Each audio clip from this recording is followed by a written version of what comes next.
This podcast may contain offensive content. You have been warned.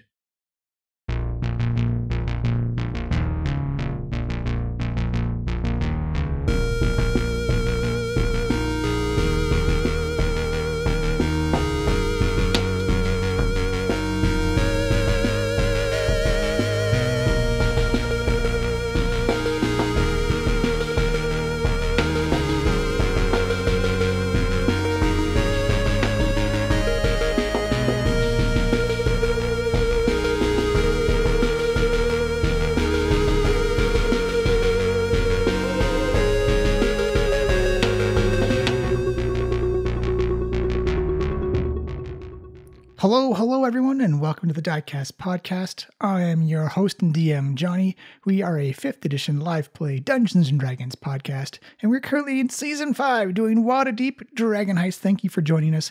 We are post-TCAF, post-D&D live event, The Descent. I hope everyone had a great time. If you got to go to either event, or if you got to watch The Descent on stream, I hope you had a great time watching it. What a great 2 weeks for nerdom, geekery, comics, D&D, everything we all love to hold close to our hearts. Hope everyone had a great time, and we are back from our break, back to the adventure, back to this fireball that has gone off in the alley. Thank you so much for joining us. As always, you can find us on Twitter at Diecast Podcast. Please give us a follow, send us a tweet, let us know how you're doing on any app that plays a podcast. Please subscribe, leave a rating and review. It helps us out a ton. And of course, on YouTube, Diecast Podcast, and on our own website, www.flyinglizardstudio.com. We are glad to be back. We are glad to be playing D&D once more as we get into the longest day. And we will see you at the break. Hello everyone, and welcome to the Diecast Podcast, Season 5, Episode 8. This may not be the previous episode. We had some Rat Time Gutter Runners Guild adventures, and we are back into dealing with this fireball that has gone off in Trollskull Alley. Welcome back, everybody. It is springtime. It is beautiful. Post-Easter, pre-Game 7 for, by the way, thank you to everyone who sent in messages about the D&D fans who also love hockey out there. We get a few supportive Toronto Maple Leaf messages. Crossover. Yeah, it's quite funny. So we'll see if we continue to record episodes over games as they happen. Or and not. again, I had nothing to do with the loss whatsoever. No, it's Drake's fault. It is Drake's fault. It's not my fault. I tried to encourage them to be better. What we need is Drake to show up in Boston with a Boston Bruins jersey on. There we go. Garbage. Yeah, that'll do it.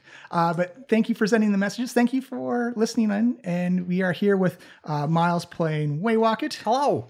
We have Steph playing Amalika. Hola. And for hashtag Team Yosef, we have Adam.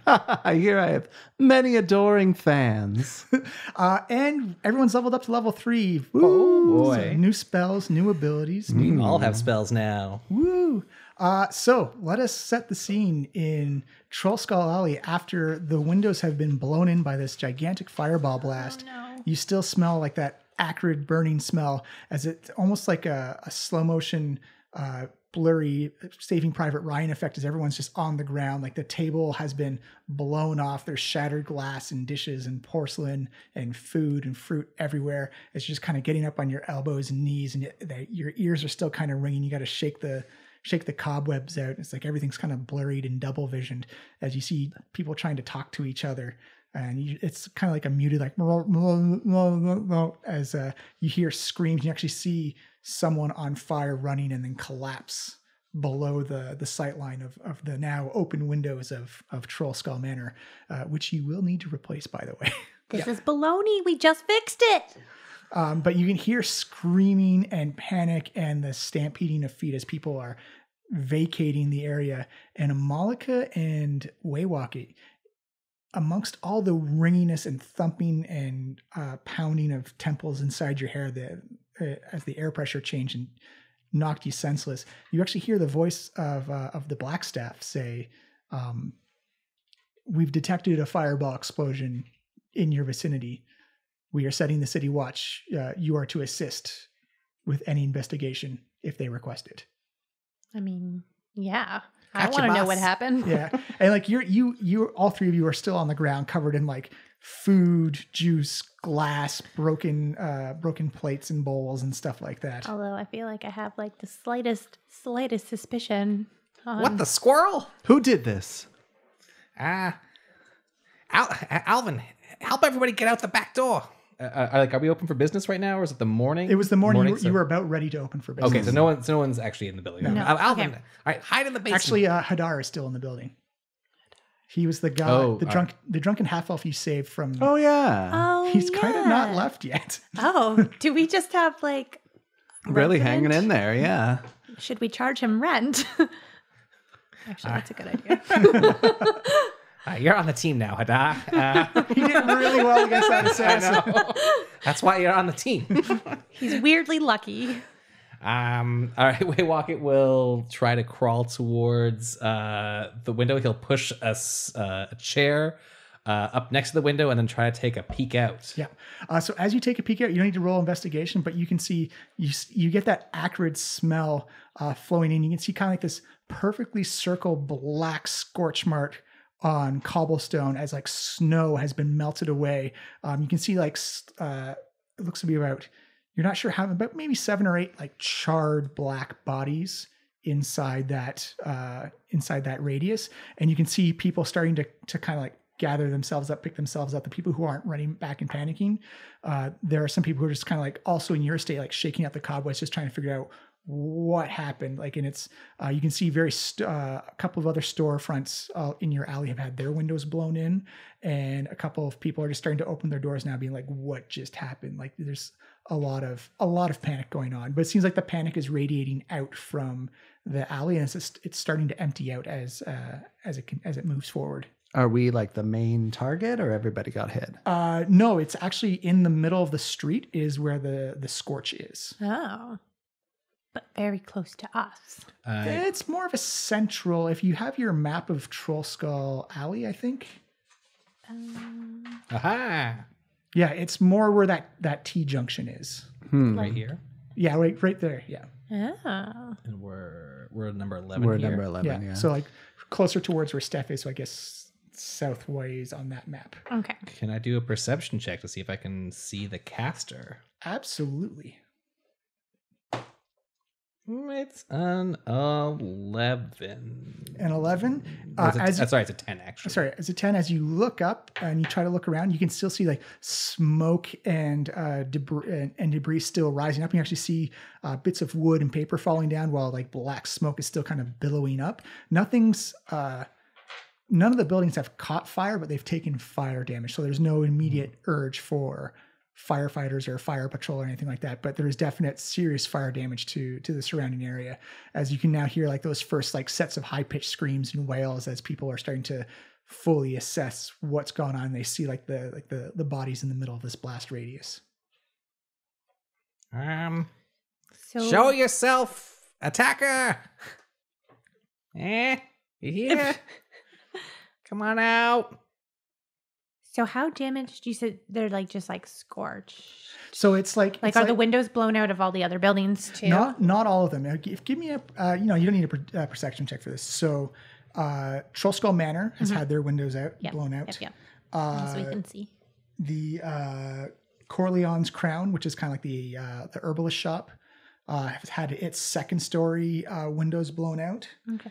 The blacksmithy doesn't have any windows, and the Tiger's Eye had their windows blown in as well.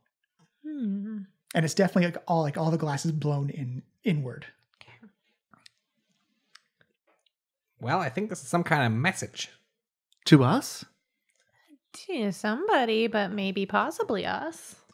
Yeah, I mean, we have painted a pretty big target on ourselves in multiple ways. This does, for me personally, think that we should go follow up on that Crimson Guild letter that we got. I meant to do that. It was on my to-do list. I forgot to do it yesterday. This might be that might be Boudoir Guild related, is what I'm thinking. Have they done this before? Yes. Have they, Amalika? I don't know. I'm just guessing. I'm guessing. Give me a history check, Malika. Oh, I feel like I'm not. Wait, what history? History. Starting things off good. 8. 8. That's enough to know the basics of the Boudoir Guild does burn things down, but it's not they're more of a hands-on, not fireball. Chaos party style. Yeah, it's more chaos party. They have to get their hands fiery instead of doing it from a range. They make it intimate and personal about you fucked up. Now we're going to show you why. This is outside their, from what you know, is outside their MO. Who else could it be? Well, there's numerous people that I don't think necessarily like us right now. So You can actually, everyone can give me an Arcana check as well. Actually, yeah, that's what I was going to ask for. oh my god, Get them out now. my It's a farts. 4. 4. Yeah. 20. 20. So Oh, he knows. based on I should have given him all advantage on that as well. But you know that the Black Staff said there was a fireball that went off, and you look out and clearly see the after effects of kind of like a flash burn. This was definitely the fireball spell that went off in this alley. Can I do an investigation check to see if it was maybe a device, like a magical device? That'd be more of an Arcana, and you'd have to be out in the alley Right, too. yeah, I'm going to go to the alley and investigate the scorch mark, I guess. It's an 11 Arcana. It's hard to tell with all the chaos and disruption. Unfortunately, one of the side effects of fireball is that it burns everything real well. So it's kind of hard to gather any good evidence off of that. And you can now see when you get out there are 7 corpses that have been incinerated by. Are there people that we should be? Yeah, are there like, people milling helping? around? or like there's- that are hurt? It appears no one else is. Everyone seems to like the amount of damage that looks like they've sustained is being knocked to the ground and blown back. a So little they're bit. either dead or mostly fine. Yeah. Okay. They look more like stunned and dazed more than anything. More of the shock value than it is that. Again, fireball in a very concentrated area can do the job very effectively. I'm in the street now, so I'm going to just start yelling, "Did anybody see anything? Someone tell me. We will punish this attack on our neighborhood." You can see a few people raise their hands and people coming out of buildings and raising their hands like, we saw something. Yeah, we definitely saw something. Yes, tell us. All right. You have your choice of who you want to interview.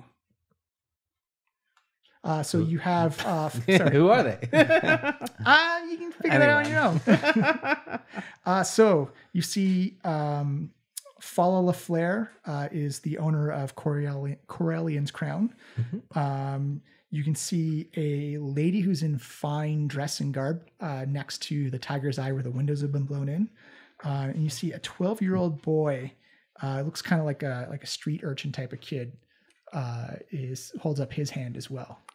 I say we divide and conquer, and I'm going for the lady in the fancy dress. I'll talk to the child. You seem respectable, madam. Tell me what happened.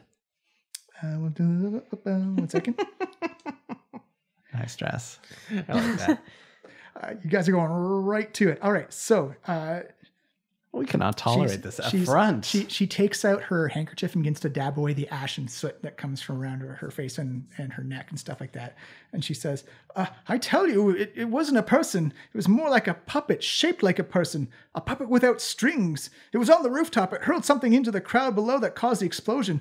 I saw those halflings burned alive. I saw them all burned alive. And she just begins to break down in tears. Oh, they're there. One day all of us will die. Oh! Why are you laughing? Is that all she's got? She seems to break down more into tears and just shock of seeing, like, looking at kind of like the vapor and smoke still rising off the charred bodies of everyone who got incinerated. Well, there you go. Puppet. A puppet did it. Is there a race of people that are like Puppet is this people. Not really. What? Because I just don't know if I'm like just missing out because I don't know. Is it, Fleur? Oh, sorry, go ahead. So I was going to say, give me, I'd say it's more of an Arcana check than a nature check. So yeah, an Arcana check. Okay, I'm gonna A use the other 5. dice. Woo! Nice. 17. 17. I like this dice better. Anything that falls inside that construct family, so like golems, robots, modrons, like anything that's been mechanically assembled together could possibly be. It's usually a bit of magic involved as well, but it's a wide berth of what puppet people could be. Okay. You could even put golems into it if possible. Interesting. So somebody sent this thing after us and tried to cover their tracks by not being present at the time. When he's so fine, I'll go over to Fleur. Is the name of the Fala. Fala? Yeah. Hello, Fala. Hey, Rocket Sprocket. Did you see anything?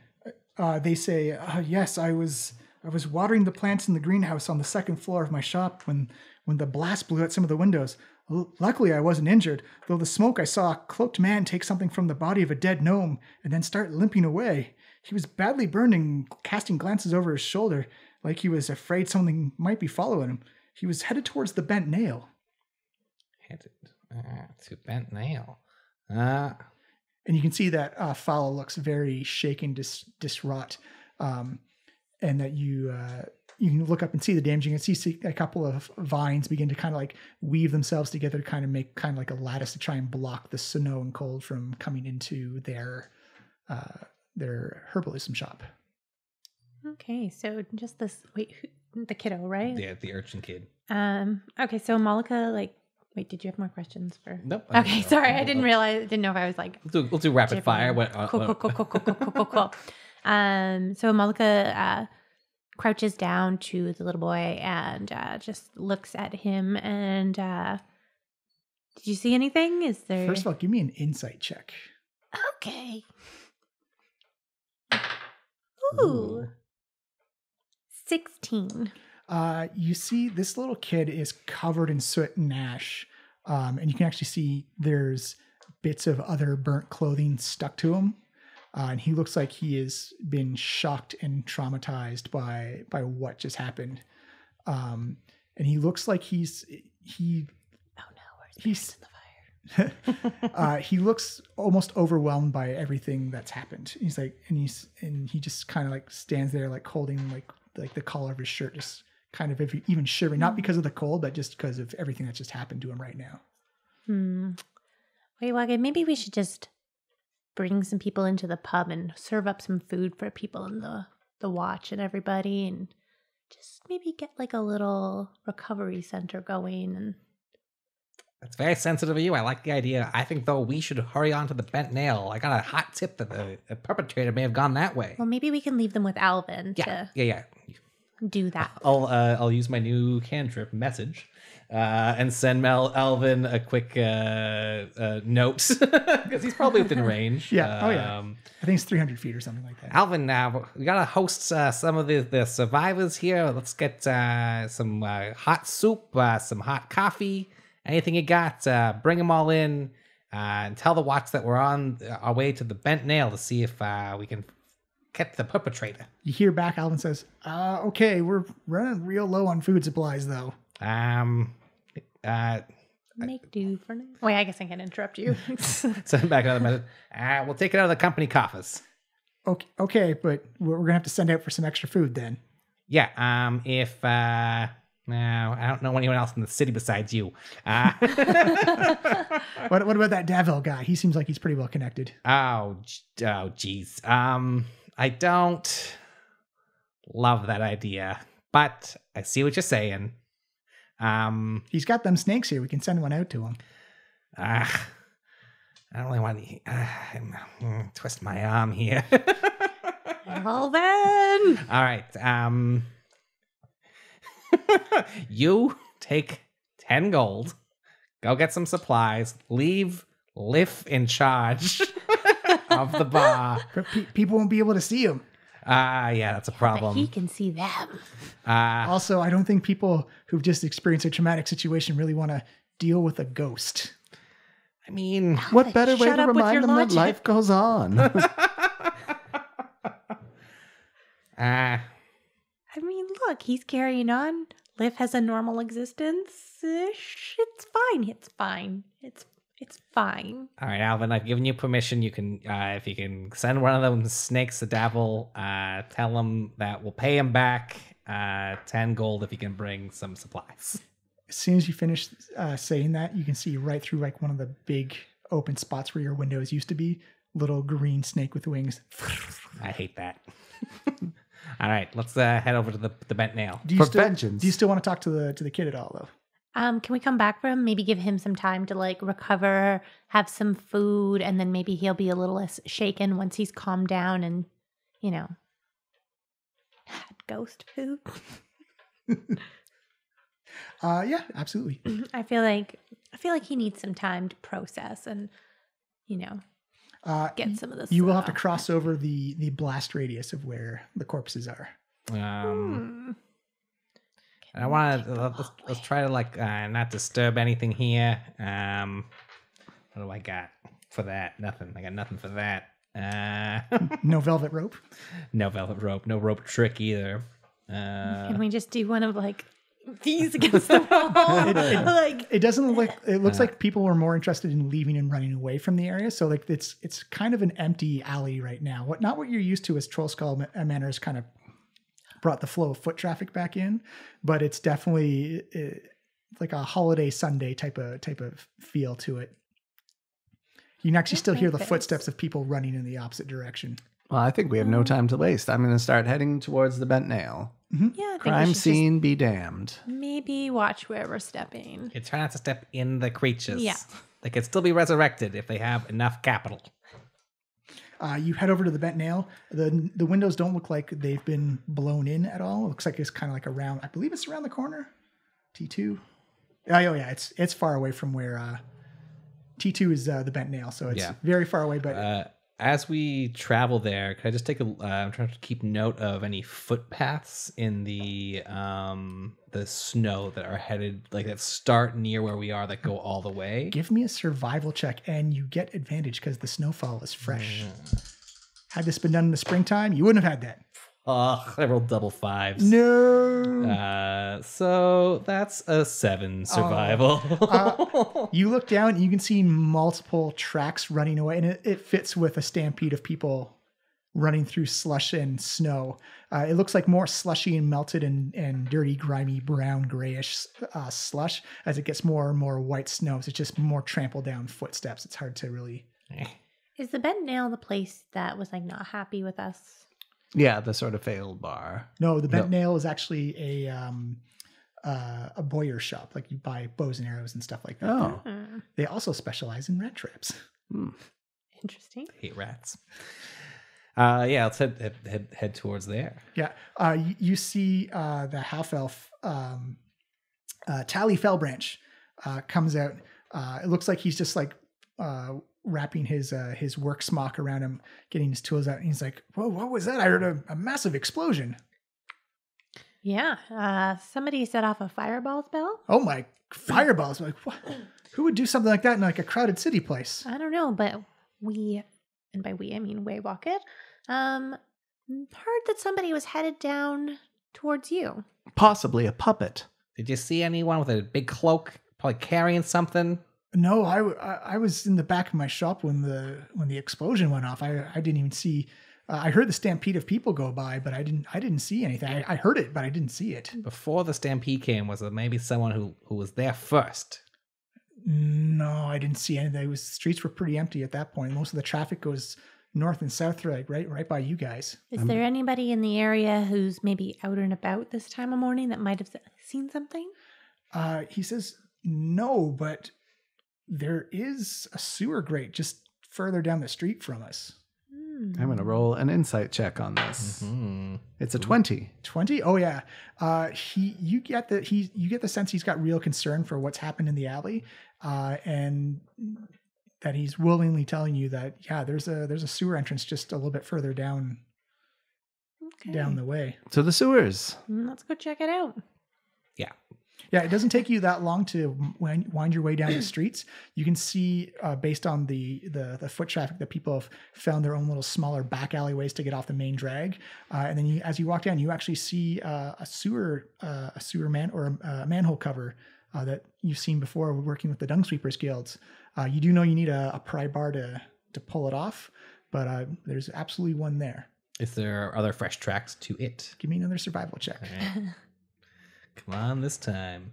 Oh my Ooh, god, worse. even worse. Does he still get advantage? No, unfortunately not at this point. That's a 4 in total.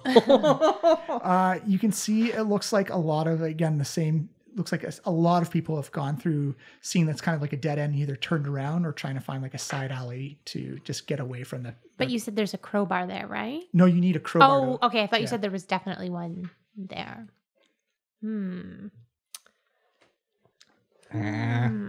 Oh, actually, I do have a crowbar. Like on you? Yeah, in my Dungeoneers pack. Oh, fun. Perfect.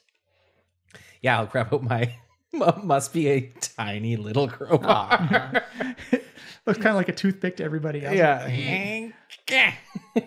It's a strength athletics check, but you get advantage with the crowbar. All right. Well, let's hope for something above a 5. Oh, so much nicer. I still have a negative modifier here, but it's a 16. That's a 16. You and scrape it off to the side. Are we down? Down we go. You head down, and you are back in the sewers that you are so familiar with when you're with the Dung Sweepers Guild. I'm seeing a theme. As you look down, everyone give me a perception check, but it's actually there's still light coming from the manhole cover, so you got regular perception checks. Just an 8. 18. Nice. 7.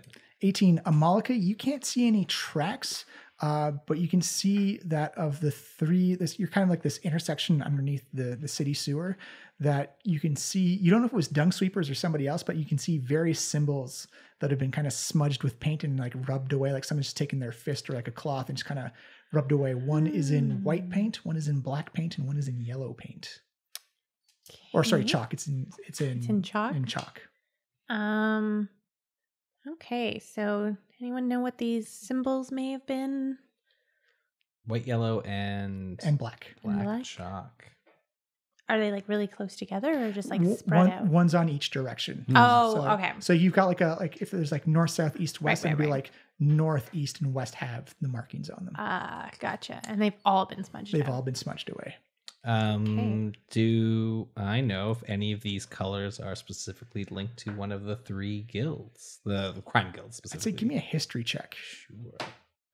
That is a 15 history. 15? Yeah, you definitely remember the Xanathar Guild colors were yellow, and the Zentarine Guild color, or at least when you see them in the sewers, were black. Because of the Black Right. Network. The Centaurine wouldn't compromise their own message system. That would make sense that if the Xanathars knew that we had some kind of stuff going, but this seems to be more like a warning shot than anything else. Let's follow the yellow. But also, who was that man who attacked? I agree. Let's follow the yellow. All right, so we'll say it's an easterly direction, and you begin to head down the yellow. Everyone give me another perception check. This is made at disadvantage because you are now in a place without any natural light. So both dice, right? Yeah, both dice and take the lowest. 5. Wait, can't I just see? Yeah, well, the fact that you have dark vision lets you do the check because it's pitch black in here. Complete darkness. Yeah. If you're a human, then you'd be stumbling around in the darkness. But then do I have to do at disadvantage then? Disadvantage, correct? Yeah. So we're going to assume taking the lower.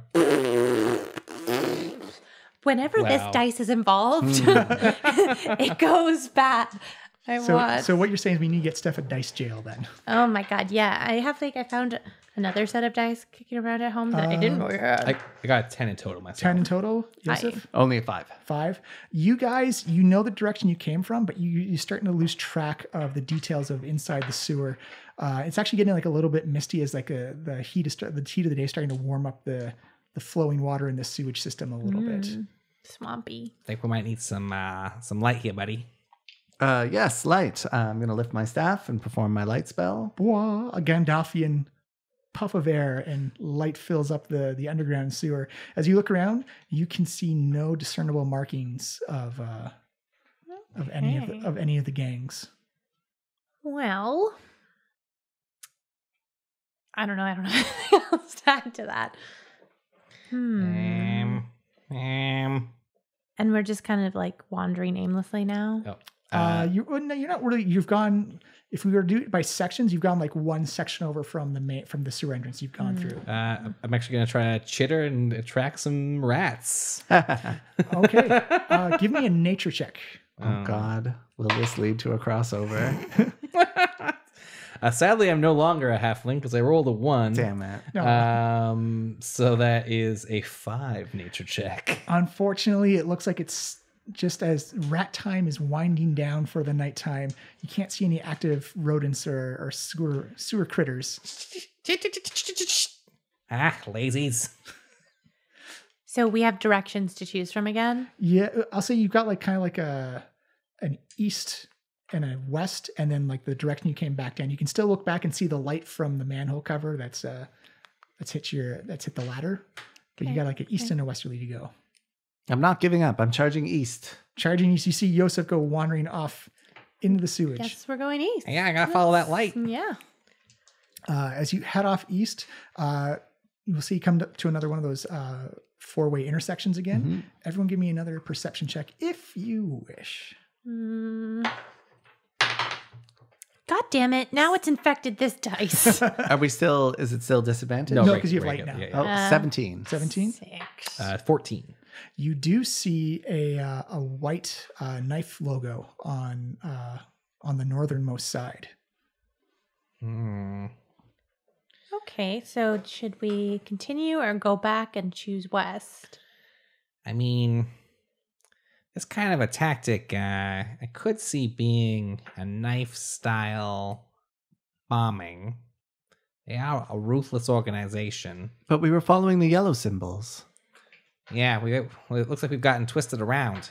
You do know from the Dung Sweepers Guild that the various crime syndicates do mark their sewage or their sewer paths, but it's also, you also remember that them talking about they do that competing gangs do wipe out they either wipe themselves, like clean themselves off just like no one follows them, or they try and smear or mess with the other ones so people can get lost in the sewers as well. So maybe we do go back and try the other direction then. All right. Well, you're at a four-way intersection, so you got the compass directions north, south, east, and west. Which way did we come from? You came I guess from the east side. So then go east. So going back east would take you back to that junction. Yes, and then we go then- west from there. Yeah. Go west. All right. Boop, boop, boop, boop.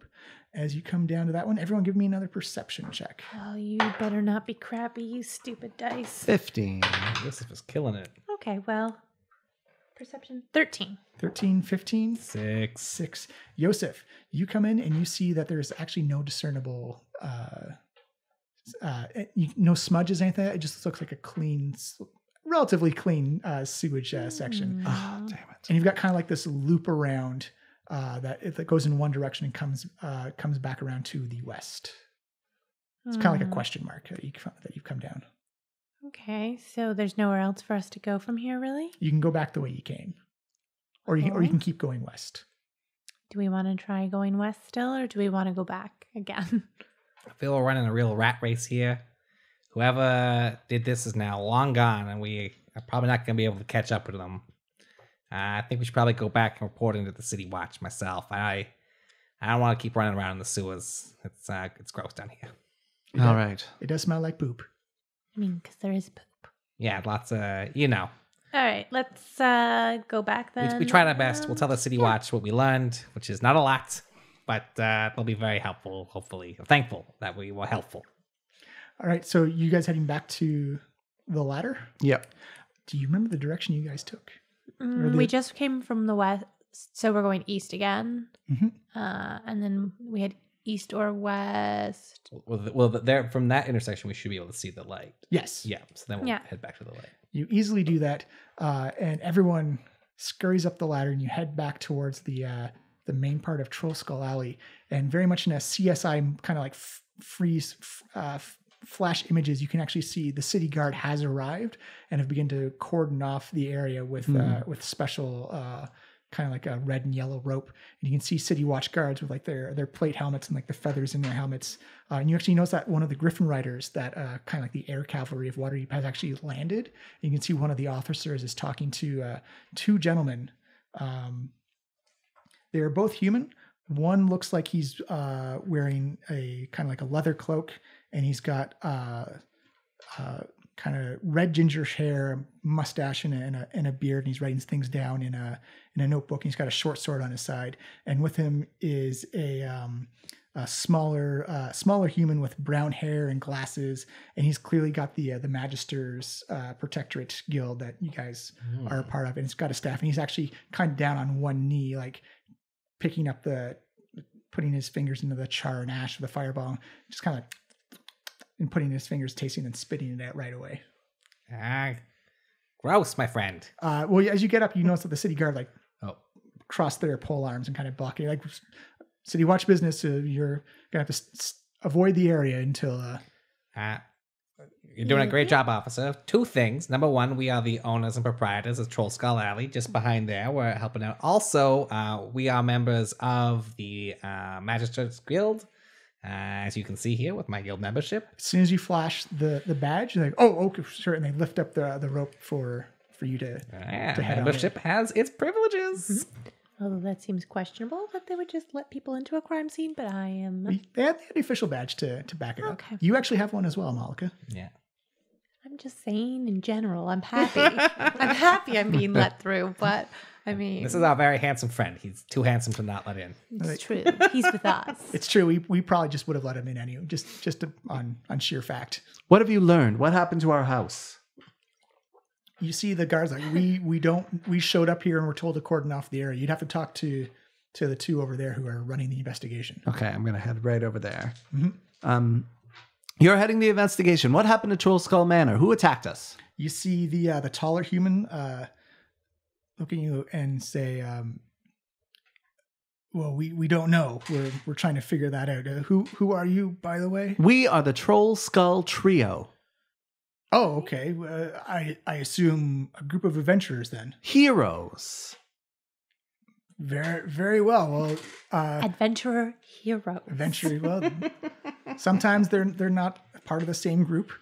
But do you have authorization to be here, or? Show him Waywalk. Hello, hey, nice to meet you. Waywalk Umpernam Crappenam Sprocket, member, of course, of the Magistrates Guild, also co-owner and proprietor of Troll Skull Manor over here. The Black Staff let us know that you were coming. Oh, okay, excellent. You're our support. You're our support. Great. Have you interviewed any of the witnesses yet, or? Yeah, we took a few statements, and then we went on a wild goose chase. Turned out that goose was very wild. Like a wild poop chase. Yeah, it was a wild poop chase in the end, and turned up shit. So sorry about that. But we did ask my man Alvin to take some of the survivors into our bar, and they should all be there. But I did talk to myself to Fala, the botanist who owns the Crown of something. Crown of Corleone. Crown of Corleone. This lady talked to some street urchin. He looked real poor. He didn't really have much to say, so we brought him inside. Hopefully get some food. Well, he says, good job corralling everyone into one area. It'll make processing them very, very easy. You see the smaller human with his take off his glasses. Like they're very dark and shaded. Something you'd be very, very. How do I get those? It's like almost like Give me them. little, almost like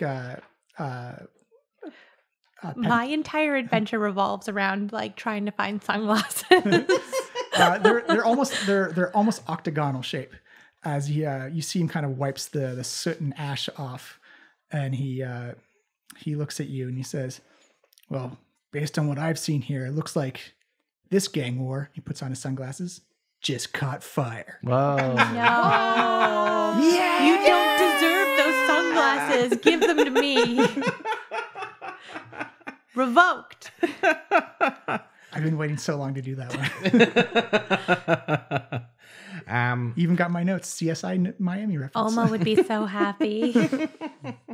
Fala said that she saw a perpetrator in a cloak take something from one of the bodies. He said it may be a gnome body and headed towards the bent nail. That's where we went. They said it was a puppet, like a puppet. Yeah, there was also, I think that's what, sorry. Malika's. A fine lady told me that a puppet did it. That's very broad and vague. Is she at the Troll Skull Manor as well, that we could interview her for further questioning? I don't know where she went. We'll have to take a look in there. Yeah. Yosef could point her out if we We can go inside in a minute. We That's- still have the boy to talk to, so, You can see. They also introduce themselves. The taller individual is Yeah. named. Who are you, by the way? It's like, Yeah. he says, "I'm Saith Cromley." Safe Cromley? Saith. So S for spelling sakes. Saeth Cromley. It's like, and this is my associate Barnabas Blastwind. Those are great names.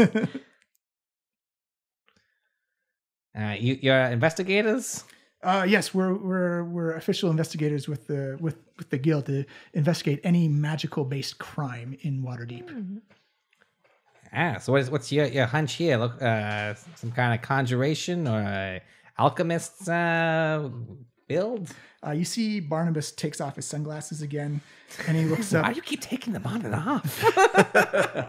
And he says, "It looks like there was a gnome involved in all of this, and it looks like he was either fleeing for something or running away from somebody, and he got caught in the blast. It kind of everyone else is kind of just doing their business here, but this gnome looks like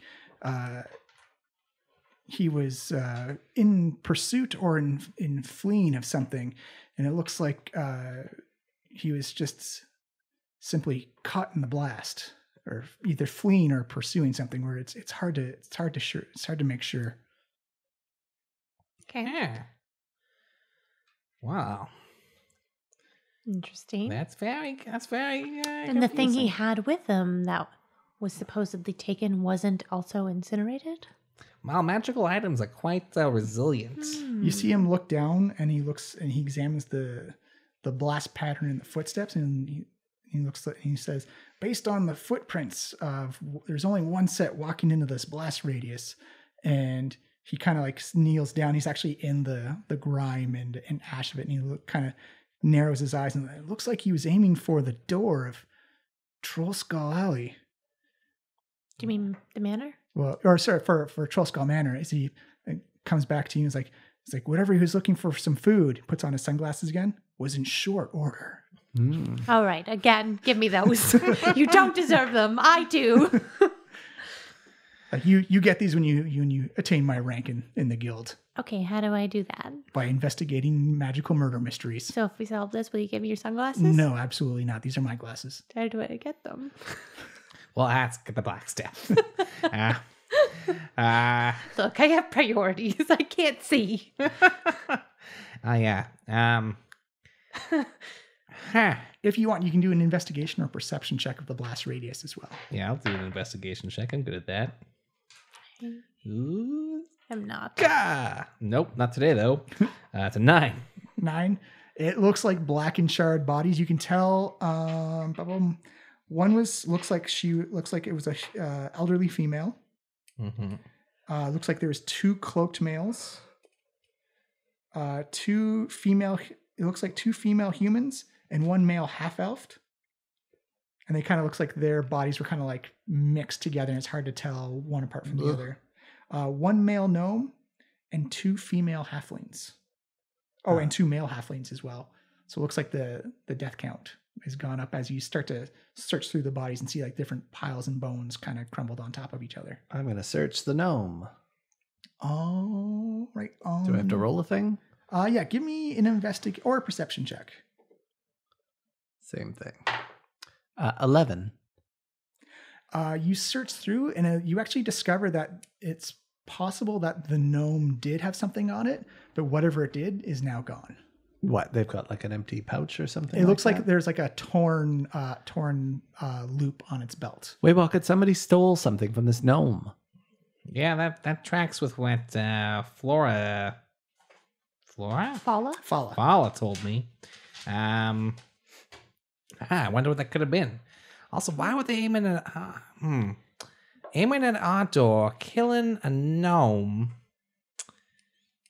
taking their possessions? Were they coming to talk to us, maybe? Maybe the gnome was going to come ask for our help? Oh, that's an interesting hypothesis there, Amalika. I hope they weren't some poor soul looking for our help. That would be terrible. Maybe we should go in and talk to the kid, see if he's open to chatting. And you see Saith, and make sure that please, when you do so, send give us a copy of the statement he provides. We'll also need like a written copy of all the statements you've taken so far as well to help with the investigation. All right. Oh, I do have a skill in Polyphemus tools, so there'll be very nice notes, your officer. So Amalika goes inside the manor. And you don't need to roll insight. There's a tense vibe everywhere. As you walk in, like your shoes crunch with like broken glass and kind of like that gritty snow.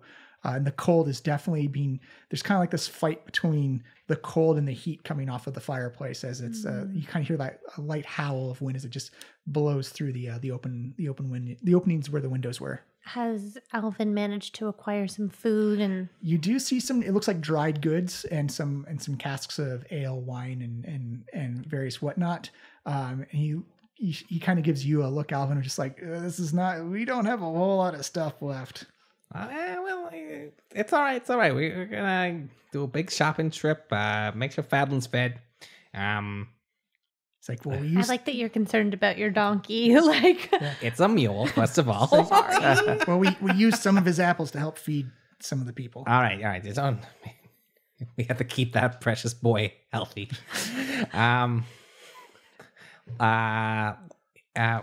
Okay.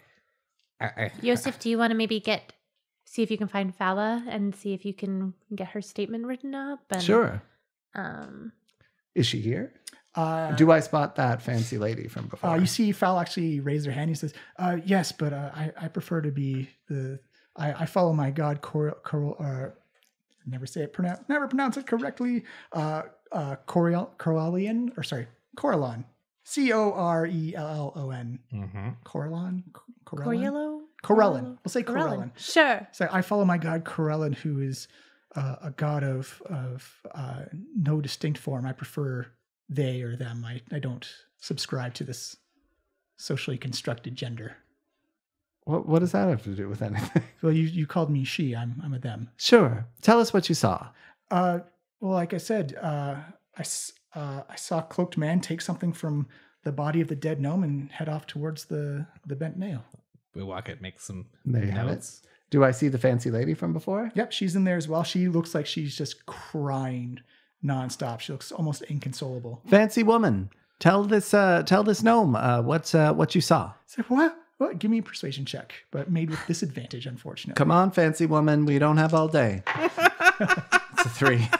There you say, Plus your persuasion. Oh, plus it's a 7 actually. Yeah. that's still unfortunate. You see her, she just like puts her head into her handkerchief and she's still kind of just smearing her makeup and her and the ash and soot all over her face, still just crying over what she saw. It's like, they just incinerated. There's nothing that could have been done. She saw a puppet. Everyone was incinerated. Blah blah blah. Where's that boy? Okay, well, You're taking this very hard, you Yosef. do not get points in bedside manner. No. All right. Are you okay, we- buddy? You seem a little tense. Let's just solve the mystery. Let's just get to the bottom of this. He's just mad because we're going to have to spend money that he wants to keep. Our windows have been blown out. Our winter shield party is imperiled. Our manor has holes missing out of it. This woman is just crying and being useless. Let's find the boy. And do we see the kid? Oh, sorry.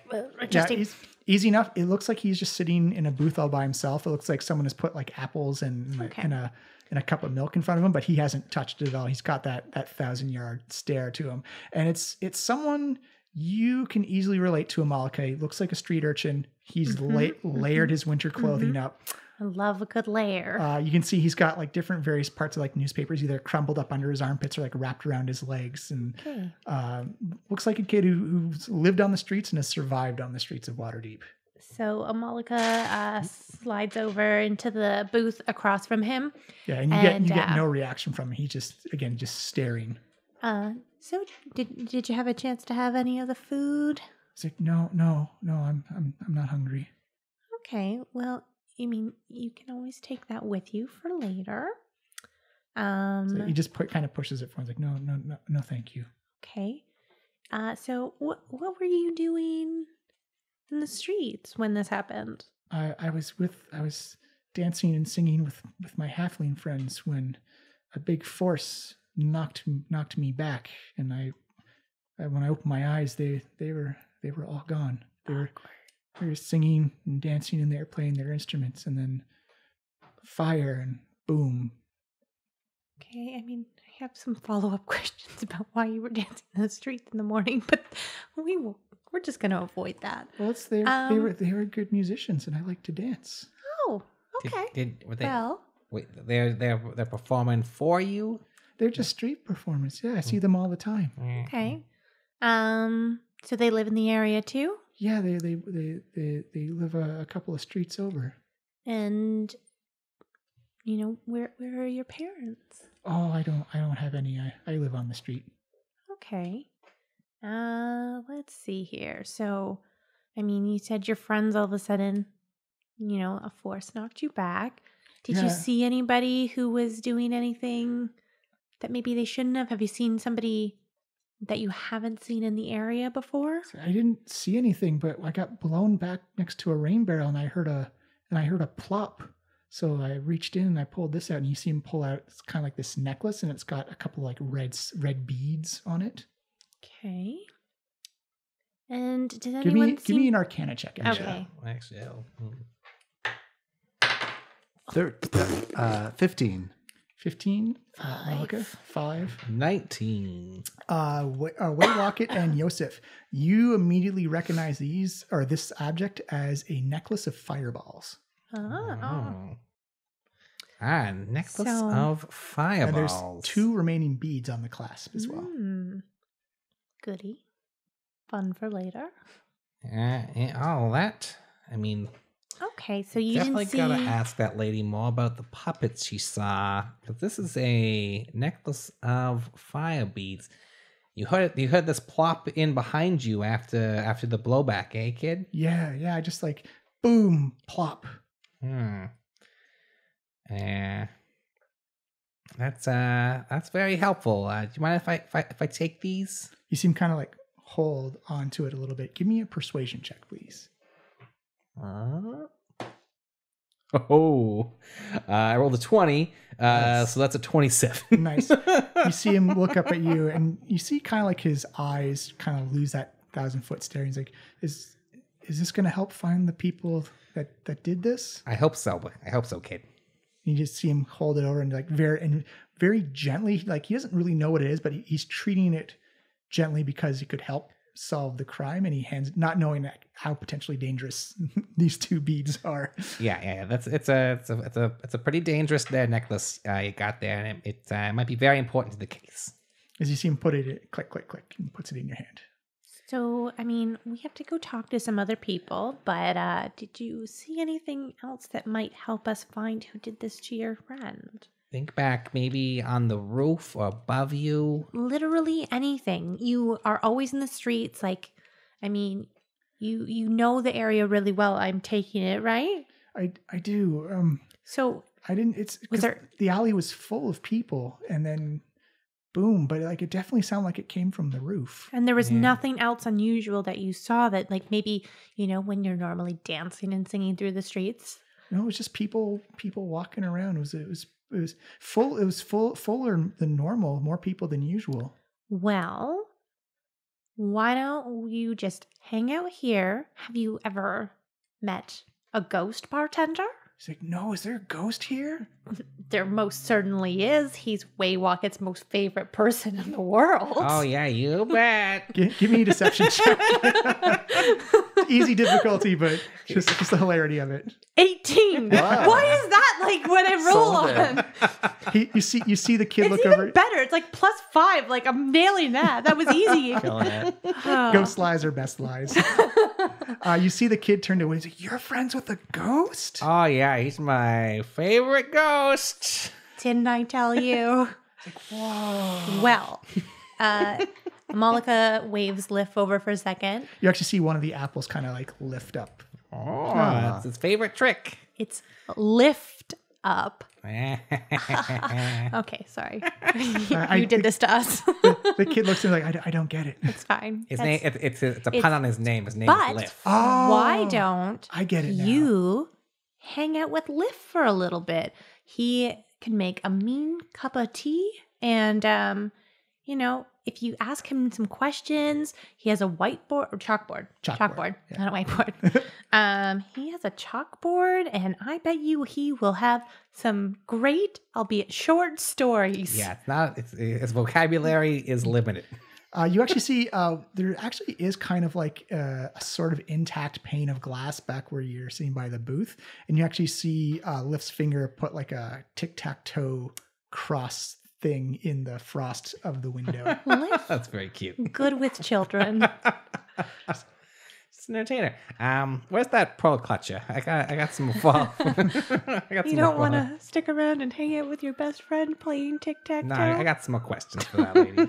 You always go center square first. Yeah. He said he bottom corner. you see the kid kind of pull on your sleeve a little bit of Malkin. He says, my name is Martim. Martim? Yeah, Martem. Okay. It's like, I seen you around, and you dress like I dress. You get layers, right? It keeps you warm. It keeps you so warm. Well, why don't you just hang out here? If you need anything at all, my name's Amalika. This is Waywocket. Hello. And this is Yosef.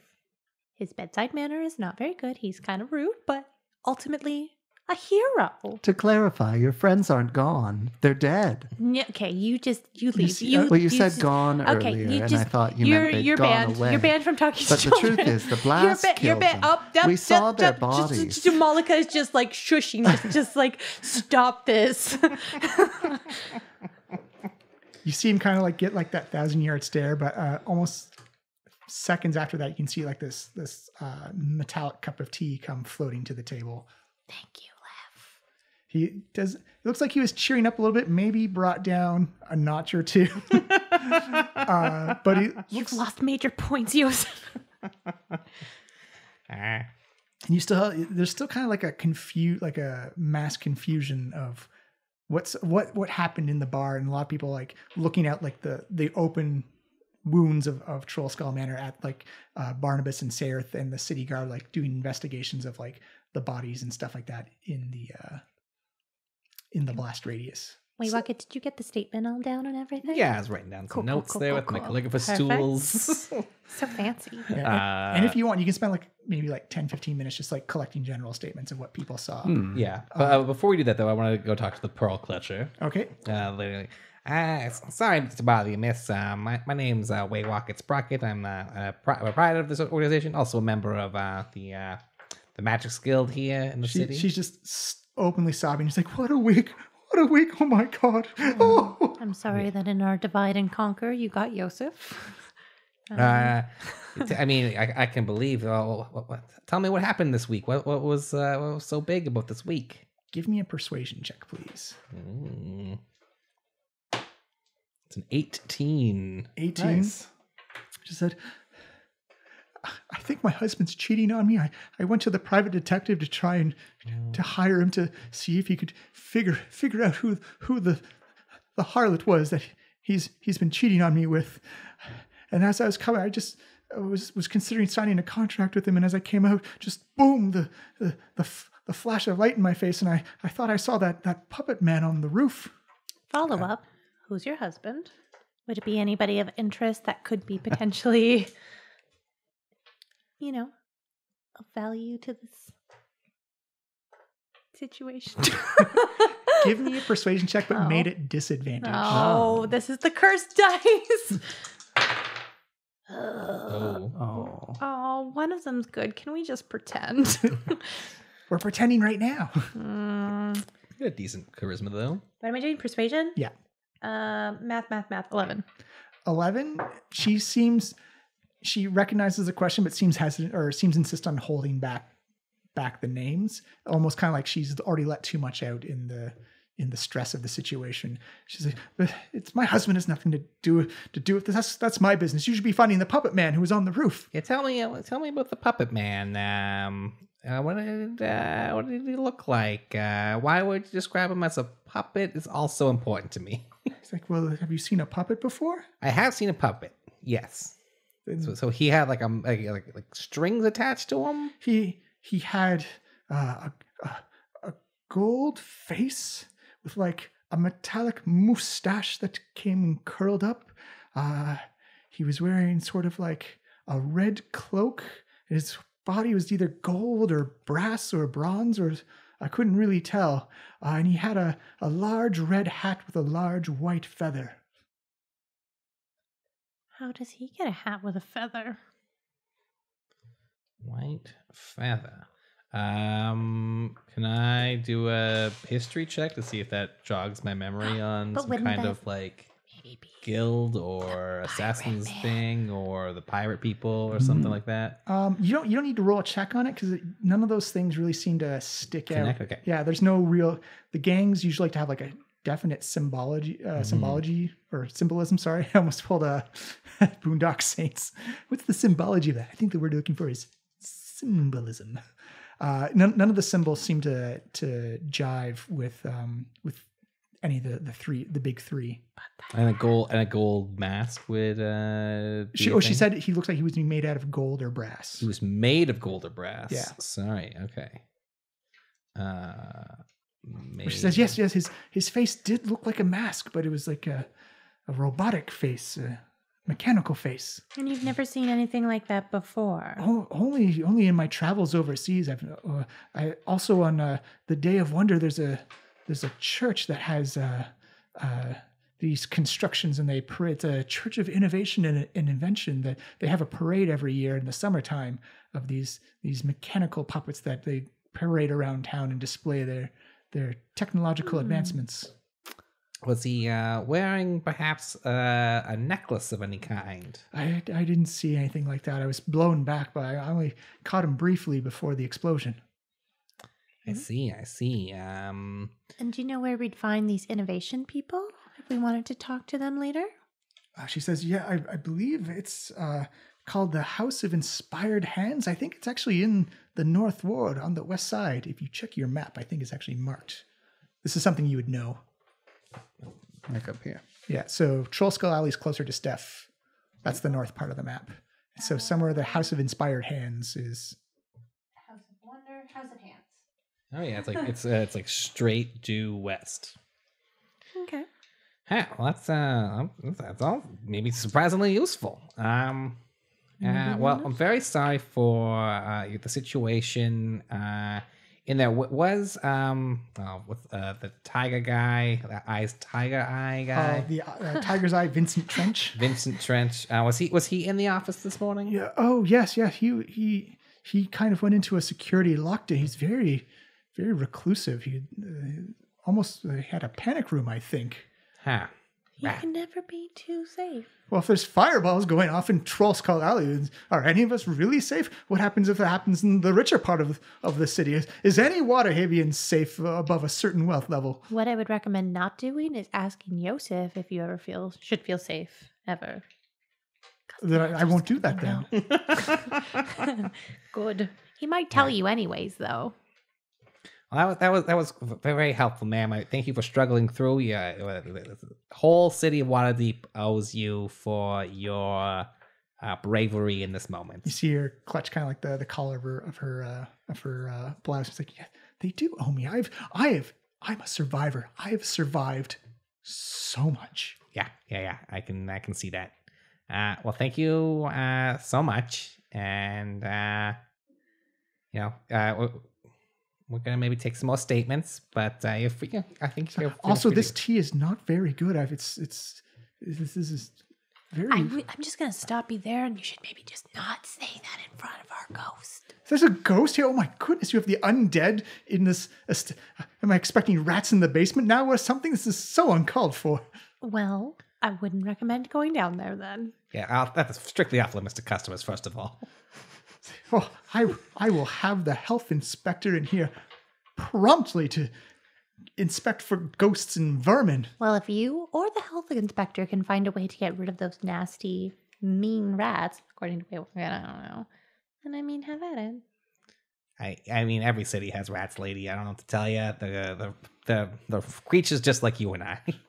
Well, I never. And you see her get up, and she actually tries to leave the inn, and you see the two city guards like kind of cross their pole arms in front of her, like, you got to wait until you're processed. Now I don't feel bad for you. All right, then let's take some statements. Do we gain any other information from the statements? It's mostly of nothing as detailed as the puppet creature on the roof, or anything about the gnome. Some people did see the gnome, but it looked give me investigation or persuasion checks, one or the other. I'm going to do a persuasion check. All of us, or I'll say two of you can do it. So 22. Whoa. I'm just gonna let you do it. Yeah, then. I have expertise in persuasion, so let's do that one. 22 is pretty good. Yeah, 22 is not going to beat my in total 13. 22 would beat a 13. Yeah, no. Grizzly Adams did have a beard. You do seem to glean that the people who did notice the gnome was dressed in kind of like black leathers and stuff, and he looked like he was in a hurried pace. Okay.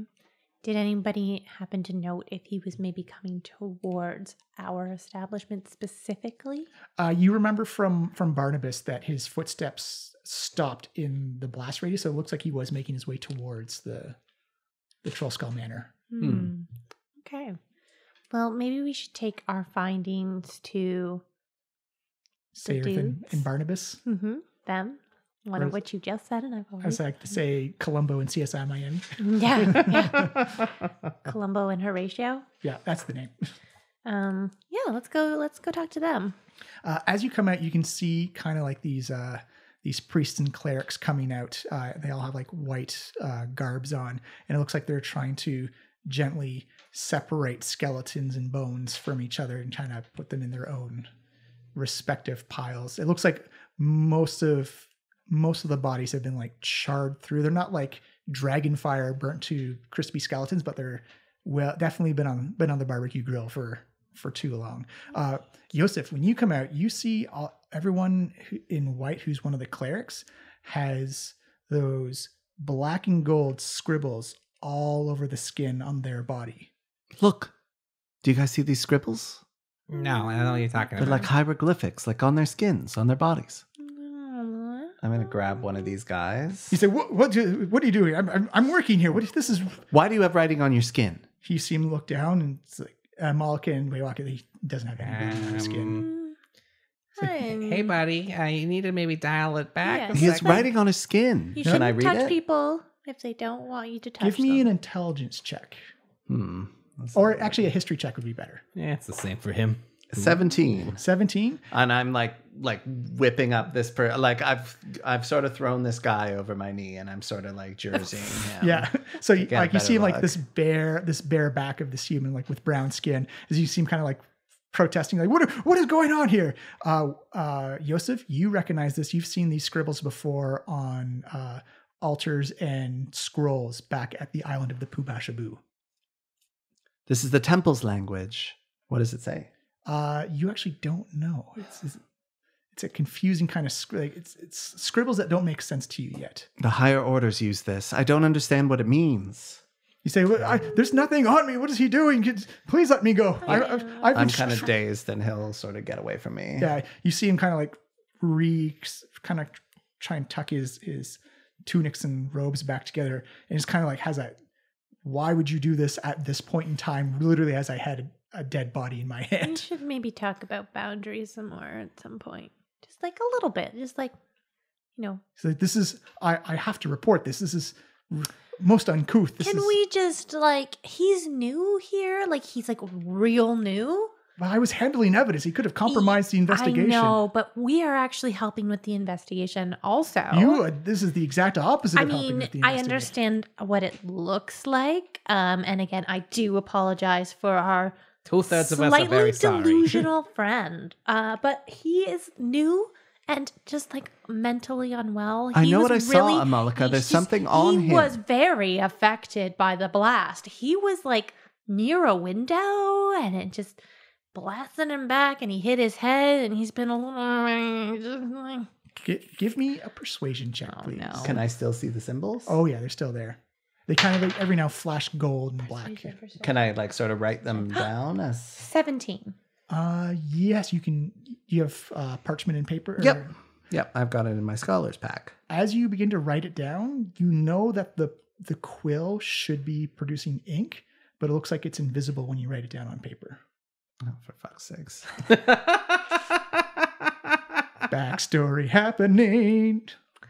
Sorry, what was your 17. 17? He's like, all right, well, it was a very traumatizing event for everybody. I suppose I can let this slide, but please do not disturb the workers as we were gathering these to the temple to We examine them for evidence. will have a strong word with him, and he will listen. Maybe it'll be fine. We'll handle it. Right? We'll handle it. Oh yeah, we're handling all kinds of things. Apologies for my friend here. I do believe he is seeing something though. This guy's really freaked out. Yeah, and normally we're like we do hero-y things, like hero kind of stuff. This is just It's been a tense morning. It's been a bad day. So we don't do hero thing. We're helping solve a crime here. We have to identify these people. Well, we're going to go talk to Horatio and Columbo. It's all right if we just start calling them that. I'm just gonna. I know one of them's Barnabas, but I've forgotten the other one. So again, Cromley and Blastwind.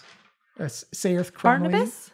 It's Barnabas Blastwind Yeah, Blastwind. and Oh, Sayerth Cromley. okay. Yeah, That's Cromley. Columbus and Horatio. Yeah. Sorry. Cromley is Columbo. Barnabas is Horatio. Okay. Well, let's go talk to those guys and give them the statements that you collected way Walkit, and maybe once we're done with them, go check out this house of handsy hands. Inspired hands. And don't forget, you still have a community meeting We tonight. have so But that much. is very We got a really busy docket today. very early in the night. Yeah, it's early in the morning. Thank gosh. We got a lot to handle today. All right. Yeah. Hey, Blastwind, Cromley. I guess. What do you have the statements from the witnesses? Yeah. Here's some written statements. Yeah, you have like a pretty good chunk of parchment over it. Yeah. So yeah, I mean, this one lady believes it was a man with a golden face and a mustache, cloak of red brass bronze in that kind of warm area, and a red hat with a white feather. She says, "Thank you. We will go over this evidence when, or you see Barnabas say, we'll go over this evidence right away. This is all very helpful. As we still have to identify all the victims." Hey, wait, Walkit. Do we want to give them the necklace or not? Oh yeah, we should bring that up. So we also may have found your winter weapon here. It's a one of the witnesses heard a plop right behind him after the blast, and he found this necklace of fireballs. You hand it over, and you see him lift up the octagonal sunglasses. He kind of gives him his eyes are very squinty. Someone who's been reading books for most of his life. As he holds them up, and he kind of does that oh my, clicks them around, and then he pulls out a small little pouch and gently puts them in. It's like, this is an unbelievable find. Thank you so much. It looks like this investigation, puts down his glasses, just got explosive. Yeah. I mean, that's really insensitive, man. There's a lot really shook up people here. Some kid that found those just lost his sweet dancing friends. Yeah, he was real torn up. You should buy him an apple or something. I mean, he had an apple. He didn't want it. But, maybe some apples for later. We could use an apple. That's true. Fablin could use some apples. We stole his. Okay. Well, is there anything else, officer? Can we let these people go? I got a bar to reopen. You see Sayerth Cromley go, yeah. I think we've collected we've collected statements. We can get about cleaning up the crime scene and getting your alley back open and ready for business again. mention at some point that the gnome, that's the dude, was potentially coming here. Did he already know that? Did we already say that? He was coming here, right? Barnabas discovered. Right. He told us this. Never mind. Yeah. Carry on, everyone. It's like, well, the Magisters Guild thanks you very much for your help. This investigation will take some time, but we will be in contact with you for help and support for trying to bring these criminals to justice. Yeah, it makes any difference that gnome was maybe wearing black leathers. Could be important. Do we have insurance? Can they help us file an insurance claim? What's the insurance situation here? Alvin, what's the deal?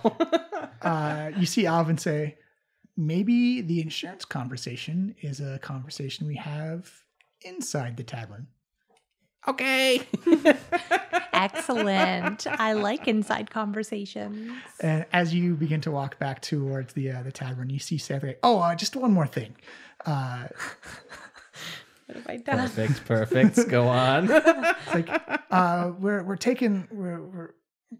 going to take the statements of the victims as well. If you're interested in stopping by the temple later tonight, Oh, yeah. What temple is this then? I believe The Blackstaff Temple? We'll say yeah. Go to the Blackstaff Tower. Okay. And at what time would that be around? It would be around sunset, 7 or 8 o'clockish. So we'd have a couple hours. When you say victim statements, you mean you're going to speak with the dead? Yes, that is correct. That's a sweet spell. Yeah, you're welcome to join us right now if you want. Wait, you're doing that right now? Well, we're transporting the victims to Oh.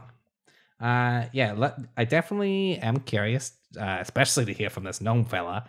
When are you doing that? We have a community meeting tonight, and also another appointment. Well, the Blackstaff will be able to share the information later tonight around 7 or 8ish, but we're taking the victims to a separate temple to speak with the dead and figure out who they were, what happened with them. I want to hear from the victims now. All right. Yeah, all right. Just give us 5 minutes. I guess I got to talk to my man inside about the glass damage, and then we'll be right out. He's like, very well. We'll be waiting here. Actually, you know what? You see him. Saith writes down the address of the temple, which I will tell you after the break when I look it up or make something up. Yeah. As you see, he hands it to you, and you can see the clerics and priests begin to kind of gently scoop the remains onto stretchers and various other carrying devices. Literal scoop. Little scoops. So You still kind of like that burnt barbecue smell still kind of wafts in Troll Skull Alley. that's, all right. So clear job number 1, Alvin, when we're inside, is replacing these windows. It's like, about that. So here's the thing. Uh-huh.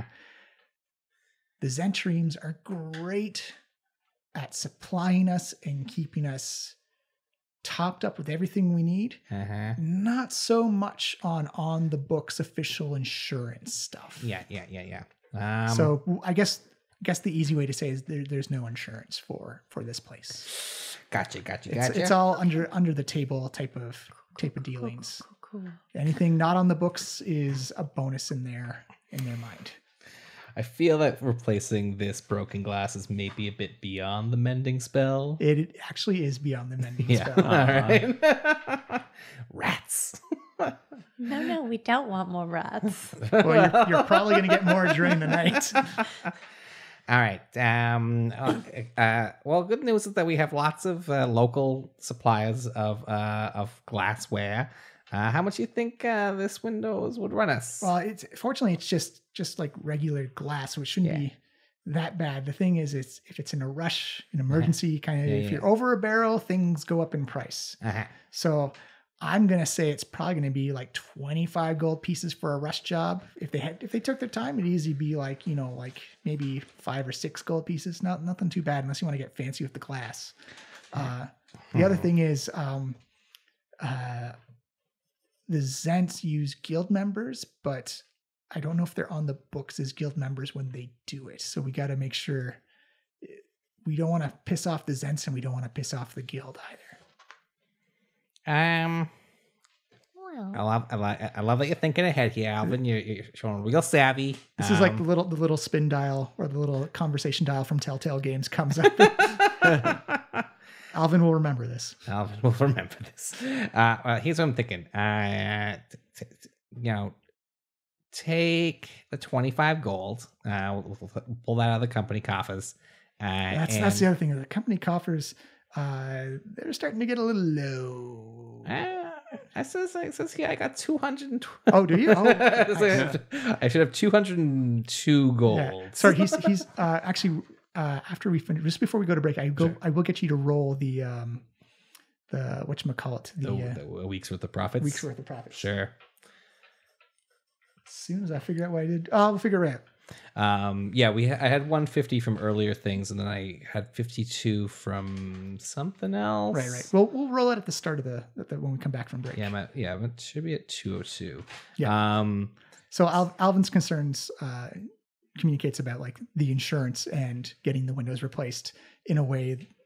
It's kind of a damned if you do, damned if you don't type of choice. Yeah, I'm looking for to make the local guilds happier. Yeah, he's like, well, the glassblower guilds will definitely do the work. It's just, do we make the Zents angry or do we make the guild angry? I'm gonna smooth it over with Davil. I got a thing that he's gonna want to see, so he's gonna forgive us the glass. It's like, all right, I trust you, Waywalker.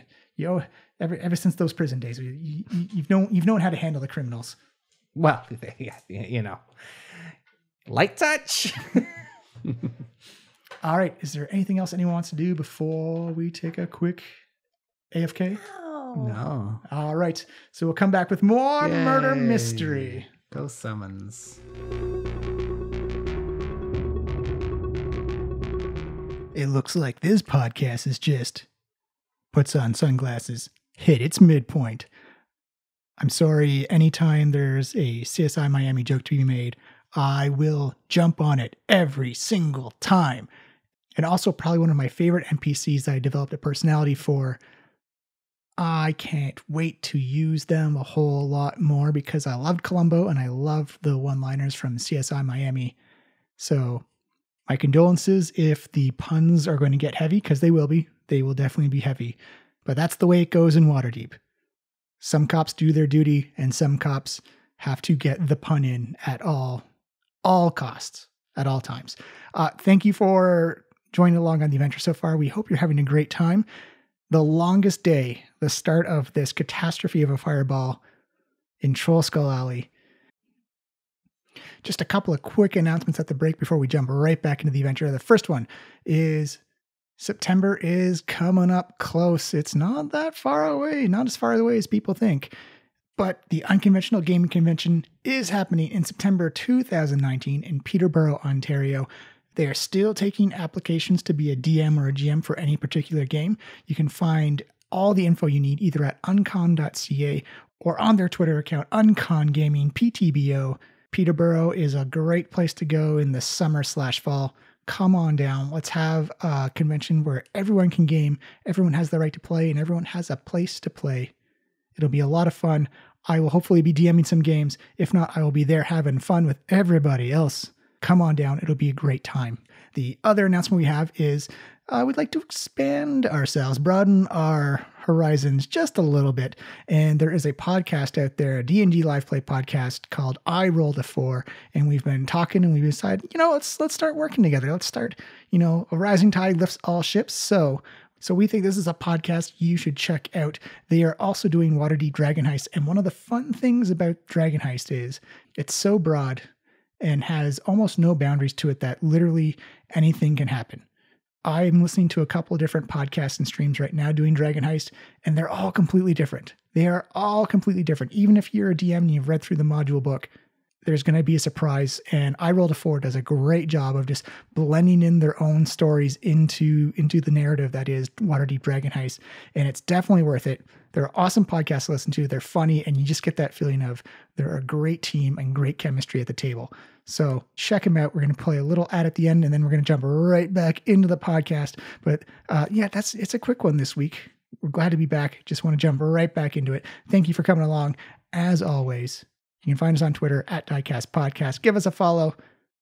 We'd love to have you along. Tweet about D&D and some other stuff going on in the world. You can find us on any app that plays a podcast. Please give us a subscription and leave us a rating and review. It helps us out a ton if you do that. We encourage it, and we thank you if you do it. Thank you so much. And of course, on YouTube, Diecast Podcast, and our own website, www.flyinglizardstudio.com. That is it for me. Here's this awesome ad by I Rolled a 4. They're a bunch of characters. I say subscribe, give them a listen, go check them out. It's got that nice little punch to when you're traveling on transit or when you're getting to or from work. It's a nice little dose of comedy. It's a nice little dose of adventure. Go check them out, and we'll be right back to the adventure. I love you all. I will see you next week with The Longest Day, Part 2. Hail and well met, weary traveler. If you're looking for a tale of fantasy, adventure, and slapstick, you've come to the right place. It's called I Rolled a 4, a Dungeons & Dragons podcast made up of 4 characters. The caring elven cleric, Olivia, Stop being empathetic towards spiders. I can't. I'm empathetic towards everything. The steadfast half-elf paladin, Tikal. I have a knife in my boot and precisely 972 ball bearings in my butthole. We lost a few of those. The aloof tiefling druid, Oriana.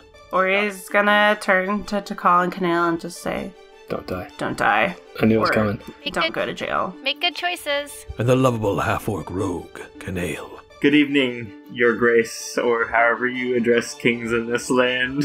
God, incredible. Way to blend in. All led by the capricious and fickle God King.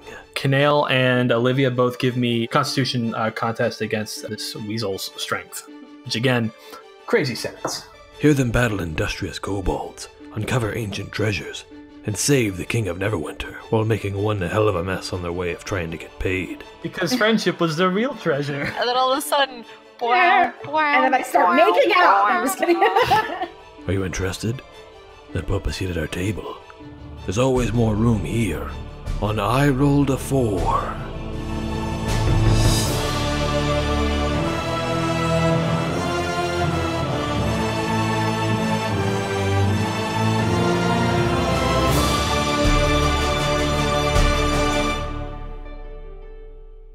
Available basically anywhere you can get podcasts. Check us out at IRAF Podcast on Twitter or on Facebook for screenshots, character art, and pictures of our pets. See you at the table.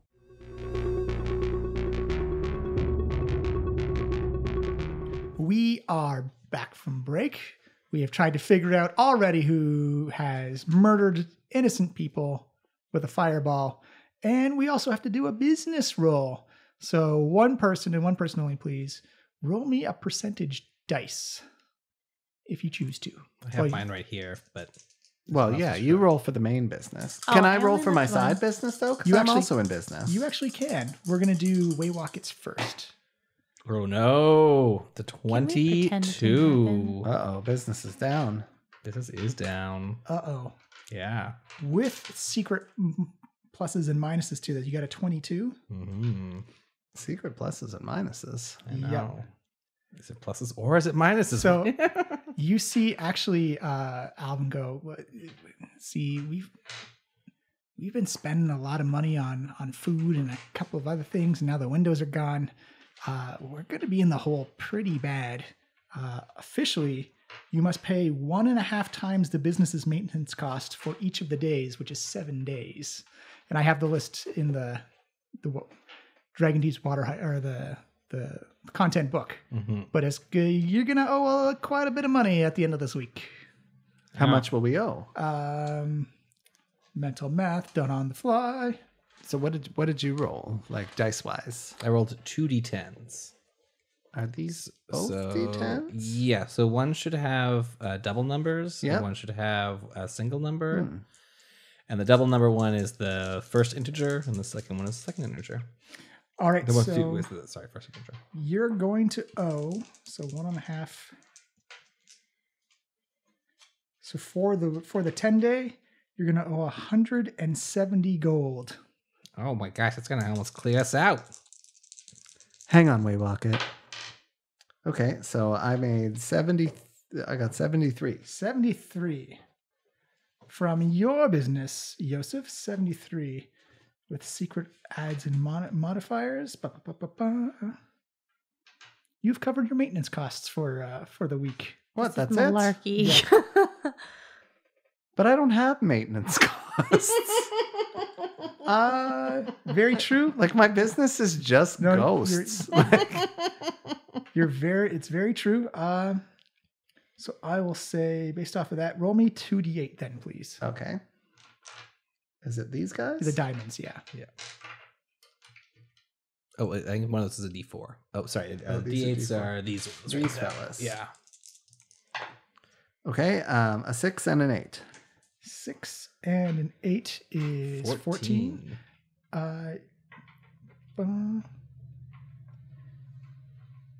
Doing the math, 14 times 4 is... Wait, what? Gesundheit. 14 times 4 is... 56. 56. You made 56 gold. All right. Waywocket, this goes against everything you've taught me as a businessman. But we must keep Troll Skull Manor open for the Winter Shield party. Oh, yeah. So, I bequeath to you my entire earnings of 157 dragons. Holy cow. I mean, that's that's a lot of earnings. Wow. I mean, are you sure? Yes. Wow. Oh, well, all right. Well, we'll take this because we're gonna.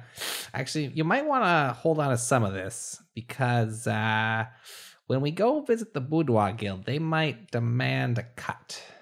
They won't get it. That's gonna be tricky. Our windows blew out. Our home is under attack. And Alvin says, and those rats are eating us out of house and home down there. Okay. Seriously? That's where the bleeding is? Is that a thing? Yeah, there's a lot of rats down there. All right. Well, we gotta get them out of here pronto, or they gotta start paying their own way. For those that have missed last episode, an army of rats is now living down. A literal army. No. Yeah, they're very cute. I still. Wait, the army's living there? But they have their own house. Yeah, but you gave them free reign of Troll Skull Manor with your persuasiveness. My gosh. Miles. I never thought I'd say this, but the council can wait. The high priestess can wait. We have got to fix this place to throw the biggest Winter Shield party than anyone has ever seen, and we cannot be intimidated either by these attackers or by those whores. I was going to say rats, but. Or by those rats, or ghosts, or pirates, or anyone. So for your 170, is that's what the negative of the business is? Or Yeah, that's what you owe. All right. So look, we can cover this week, but then we're really on the ropes for sure. But you hold on this money for now, and I will, when we need it, I will come to you. As a businessman. As an investment on our businesses. Businessman. That's it. All right, so money's changed hands and plans are made. What is your next course of action? All right, let's listen to this ghost confession. All right, so that's going to be at the Temple of Tor, which is kind of like a war god and very prominent in Waterdeep. It's usually where they bring victims of violent crime to identify them and figure out what's going on. Yeah, we gotta hear what this gnome was doing and head to our place. This might change everything. Yeah, so this is in the Castle Ward, so you head on down to kind of like the more militarized, fortified part of town. And as you get up to the Temple of Tor, Yosef, again, you see on any religious sculpture or kind of artifact that's at the front of the temple, you see like these black and gold scribbles everywhere. And you can see priests and clerics and paladins who wear robes of Tor. Again, the same thing on their skin of these kind of like black, they're originally black, but they always flash gold every now and then, and kind of like these weird scribbles and signs all over their skin. Is there anything I recognize, or give me an arcana? Well, you've already recognized them. They're again the same. It's the same thing. The same thing from altars and scrolls you've seen on the island of the Pubashabu. Okay, I'm not going to mention anything about it this time because nobody believed me. If other or players cared what I had to say. I think we believed you, but you didn't know what they were either. The symbols are back. Okay, I'll tell you. They're everywhere. It's getting worse. This might be some of your connection to your lord, your god. I mean, something about that seems to be manifesting on other deities here. I don't know what it means. The brothers never told me. The high priestess never told me. By any chance, do you have a new creature that could tell us more? Maybe. Okay. Well, I wasn't going to tell you this, but I've taken on a new employee. So, you've seen me do it. I wave my hands, the ghosts come out, and the other week, maybe a couple weeks ago, I did it and I got a little something extra. So come forward and introduce yourself. And as I talk, I've been sort of like conjuring with my hands. All right, so I'm just going to take over for a little bit on the conjuration of your familiar. Okay. You actually see, as you begin to wave your hands, everyone within vicinity of you, and even like the statues and artifacts from the Temple of Tor, you see they stop flashing between black and gold and just appear to be gold. And you can see almost very anime style as the scripture and text begin just like be drawn down off of people, off of statues, off of symbols, and they all kind of draw down, begin to pull into a circle, and all the gold signatures, all the gold squiggles kind of form up into this figure in this brilliant gold light that everyone, you guys don't see the symbols and the scribbles kind of like swirling around, but you see like this forming from the feet up of golden light as this has never happened before. I've never known any connection between this and the symbols, but look, this is what came through the portal. This is my gift. And then I open my hands, and there's a tiny, like, humanoid standing in my hands wearing a copy of my suit. And he looks like me, but he looks sort of like when you buy like an off-brand action figure, you know, like it's just like sort of like a little ill-constructed. They didn't get the rights to like the likeness. Yeah. And it's just, you can tell it's a bit like, it's a bit fucked up looking. Who wants to play with my Mr. D character? I Gritty the Fool. Yeah. Everyone, I call him Carl. Hello, Carl. Hey, everybody. How's it going? We've had a day. Yeah, I have magicked Carl from the beyond to manage my business. Oh, wait, you have like a degree in accounting? Whatever he tells me to do, I do it. Subconsciously. And consciously. I got no choice in the matter. He seems to believe in the Poobah Shaboo. I've never made a ghost that I can see, but here he is. I'm actually made of the Poobah Shaboo. Oh. It's a miracle. Well, let's tone it down a bit. Carl, it's a miracle. You're a miracle, Sure. and I love you. Sure. Oh, thank you. It is a miracle, yes. If he says it's a miracle, I agree with him. I got his back 100%. It's a miracle. I'm a miracle. Miraculous. You're very agreeable. Well, yeah. When you're with this guy, you got to be agreeable. Ha! You're the weirdest little thing I've ever seen. Carl, I never knew Nice that on. you were connected to these symbols that I'm seeing. What can you tell us about it? I know that I'm made of the Poobah Shaboo. That's pretty much it. Incredible. The Poobah Shaboo has never created anything. It is a Hasn't it? A death force. Hasn't it? Hasn't it? What about opportunity? I suppose that my business endeavors may have redirected the Poobah Shaboo's energy in a fresh new way. You're rebranding the Pooh Bash is what you're saying.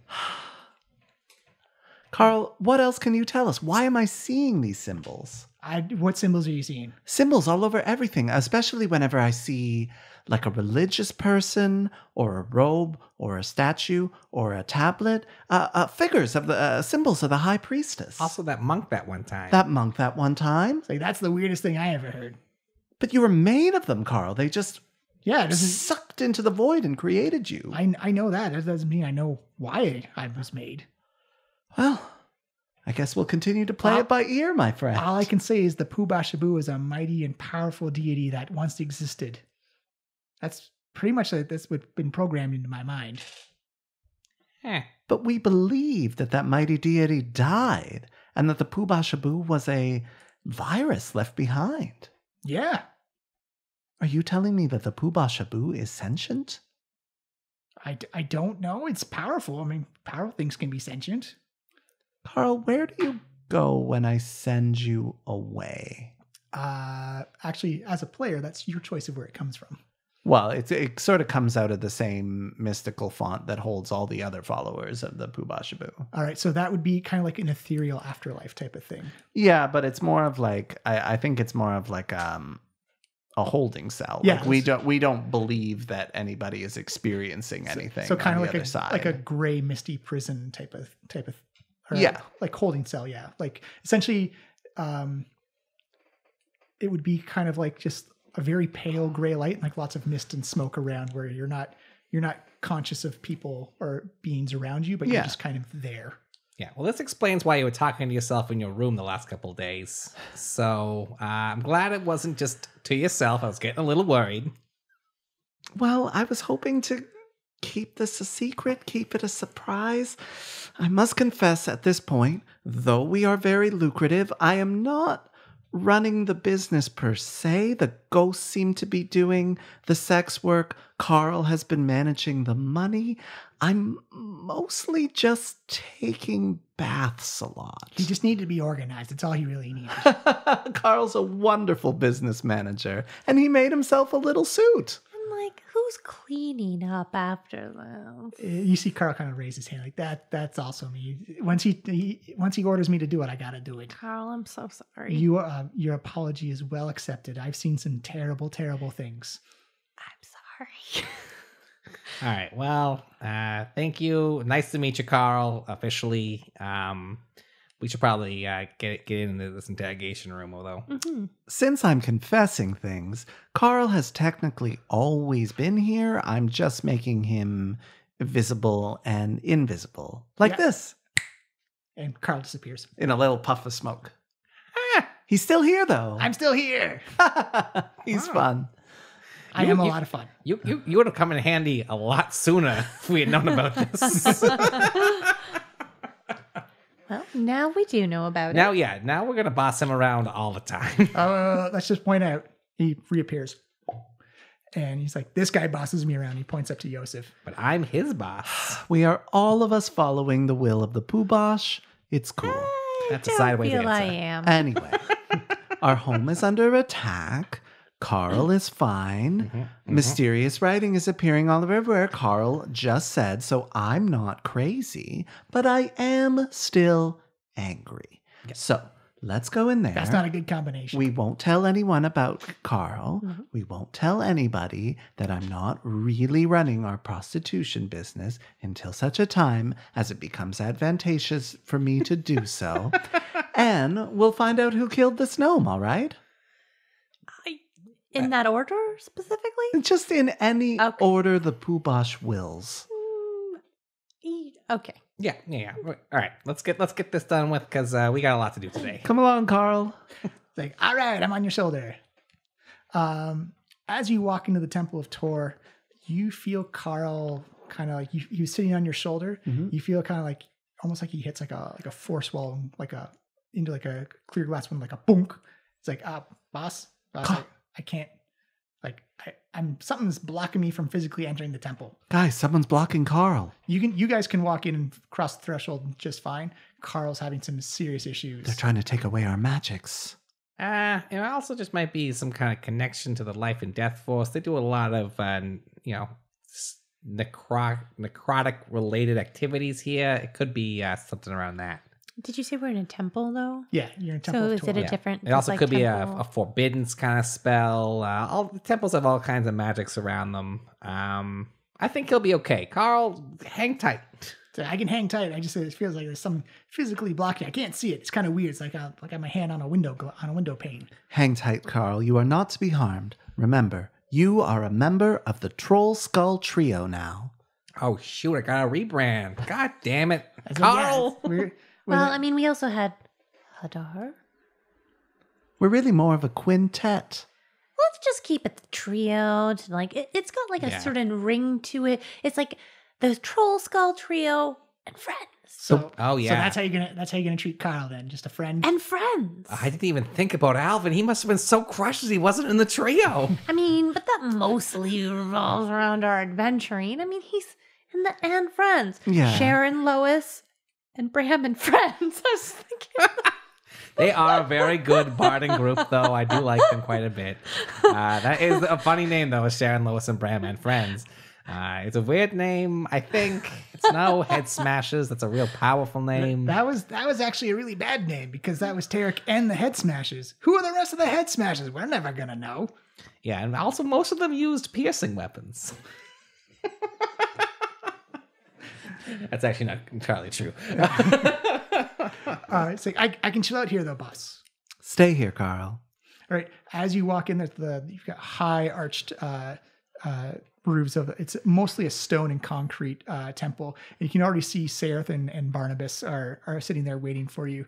It looks like they've got almost like manila folders of notes and testimonies and stuff like that. And they say, "Oh, great, you're here to attend the ceremony. It's good to have you around to be a witness to this, because maybe your ears and mind will discern something that we may not be able to see." Well, you said he was maybe coming to see us, so maybe he'll be able to tell us about why. He was heading towards Trollskull Manor. You may not have. Maybe he was meeting somebody. Maybe he was meeting one of you. We don't know. Yeah. Well, we're excited, and I'm gonna frankly be a little nervous to find out. Apprehensive, yeah. Well, that actually raises a good question. Was there anyone in Trollskull Manor when the fireball went off? Because it seems if he was trying to meet someone there would have been someone there waiting for him. Yeah, we have like a guy hanging around a bit. We saved him from drunkenness, murder, and now he's around. He was pretty good in the fight, though, so it could be that guy. We don't know a lot about him, frankly. So a guy you don't know who's good in a fight, possibly being met by a gnome who was exploded by a fireball. Well, we don't know that yet. We're gonna find out. Yeah, and he really saved our skin in a fight where we were awesome. You see him lift up his sunglasses. It sounds to me like your gnome may have been a little, lowers his sunglasses, short-sighted. Get out. Hey, I'm a gnome also, so back off. They bring you back to a small stone chamber, and you can see there's white drapes laying over all the bodies, and you see one of the clerics lifts open or uncovers this gnome corpse that looks like it's been charred to a crisp. It's still almost like a well done steak type of deal. Teeth are kind of just bleached white. Hair's kind of sprays out in every direction. You still got that post cook smell kind of wafting off of it. As you see him, I was like, well, we're going to be able to ask 5 questions. Does anyone have any starters? Oh, Jesus. We did not come prepared. Who killed you? Yeah, that's a good one. Well, first of all, who are you is a good one. Why'd you want to come to the manor? Is there a second part? Can we be like, who are you, and can you give us a short autobiography? The cleric says, well, first of all, they don't have to answer truthfully. If they don't know, they won't know. And they got to be individual questions. If you sneak 2 questions in together, they're going to answer 2 questions. Gosh darn it. All right. So, who killed you? What were you doing at the manor? Do you know what's his face? Well, what's his face? You know, that drunk guy we saved. Hadar. He's a member of our trio. Well, let's maybe see if he asks into that. I'm thinking also an important question would be what was taken from his body? What was he carrying on him? That's a good one, Waywalker. So maybe, identity. Where were you going? Or who were you going to meet, rather? Yeah. Because that's 2 in 1, maybe?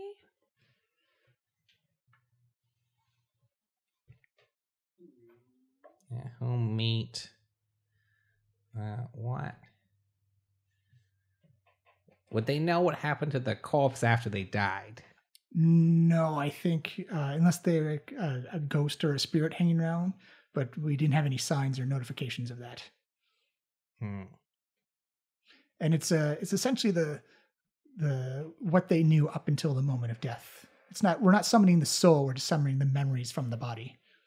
All right, so we got identity, where were you going, who were you meeting, what were you carrying on you, and then maybe what about would anybody want to do you harm that you know of? Ooh. Yeah, I'm thinking maybe harm.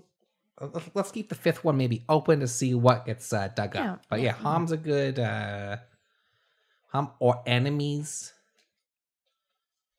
Or possibly who are you with, a guild membership or a crime syndicate, something like that. So you have your questions prepared? Yeah. Waywalker, you ask the questions. Yeah, well, it's technically the spell's supposed to be the cleric ask, but we'll just play it as Waywalker translating it to the speaker. So you see this cleric of Torm come up, and light energy begins to. He holds up his two palms across from each other and begins to. You see that these little pulses of light go in between each finger and each palm as this kind of dark rectory kind of just has a soft, warming glow and illuminate. Yosef, you see all the scribbles on this cleric actually light up pure gold. It's almost like when you summoned Carl, and he places his palms in between places his palms on the other side of the skull of this burnt to a crisp gnome. As you kind of hear this whooshing of air as this air gets drawn into his lungs, and you hear like. You see the cleric. So you can ask the questions now. Friend, who are you? You hear kind of like this escaping air. The mouth doesn't move. It's just literally the air coming through the what's left of the vocal cords. Creepy. And he says, Dalakar. Dalakar? Yeah, I'll give you the spelling. It's Dalakar.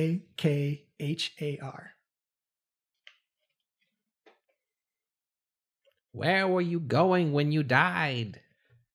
Drollskull Manor. He was coming to us. Who were you headed to meet? Drollskull Trio. Us specifically. And not Hadar.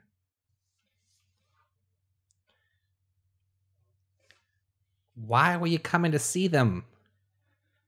Stone of Galar.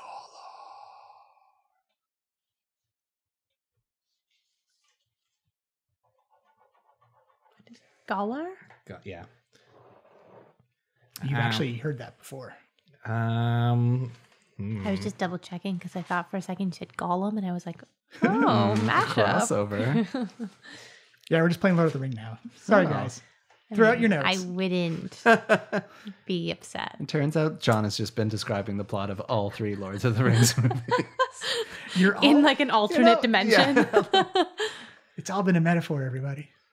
The Stone of Galar was a great wealth that Nevermember's dad collected when he was the open ward of Waterdeep. As our final question... Wait. No, we've only asked 3 questions. What's his name? Where was he headed? Who was he meeting? Why was he meeting us? That was the Stone of Galar. So we gotta go. Who killed him? What if he doesn't know though? Yeah. So what if we word it like might have killed you? Or there's also like, what did you see? Which is... Or who might have wanted you dead?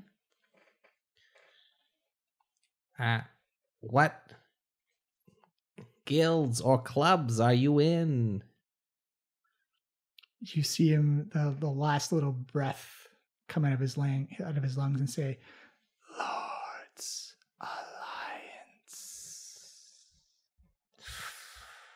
Oh, well... That's good to know, because, we want to know who he was with. I was hoping that might reveal his enemies to us.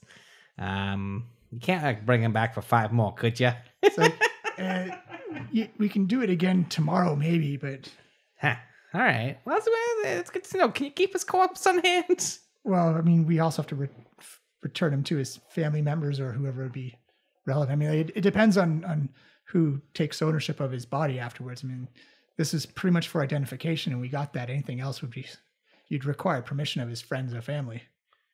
Yeah.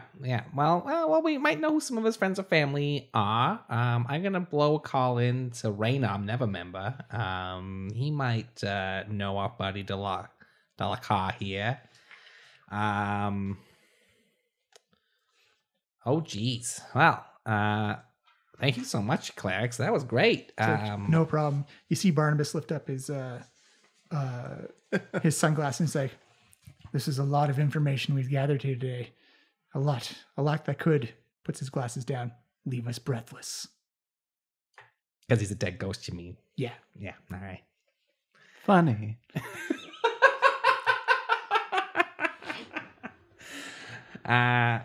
So have you guys been hearing anything about the Stone of Galore? This is the second time it's come up in like a month for us. You see Sereth and Barnabas look at each other like, we don't know anything about a Stone of Golor. Yeah, we heard about it. What is the Stone of Golor? Well, from my somewhat hazy recollections, I think it was something that the Zentarim were looking for. It seems to be some kind of key, or possibly itself is a representation of it. It's some kind of great wealth, a key to a vast fortune that Radon Nevermember's father collected while he was the open water Waterdeep. You see Barnabas and Sereth almost like on opposite, their eyebrows both rise in unison with each other. Like, oh, Stone of Great Wealth. Well, that's certainly a reason to be murdered, I believe.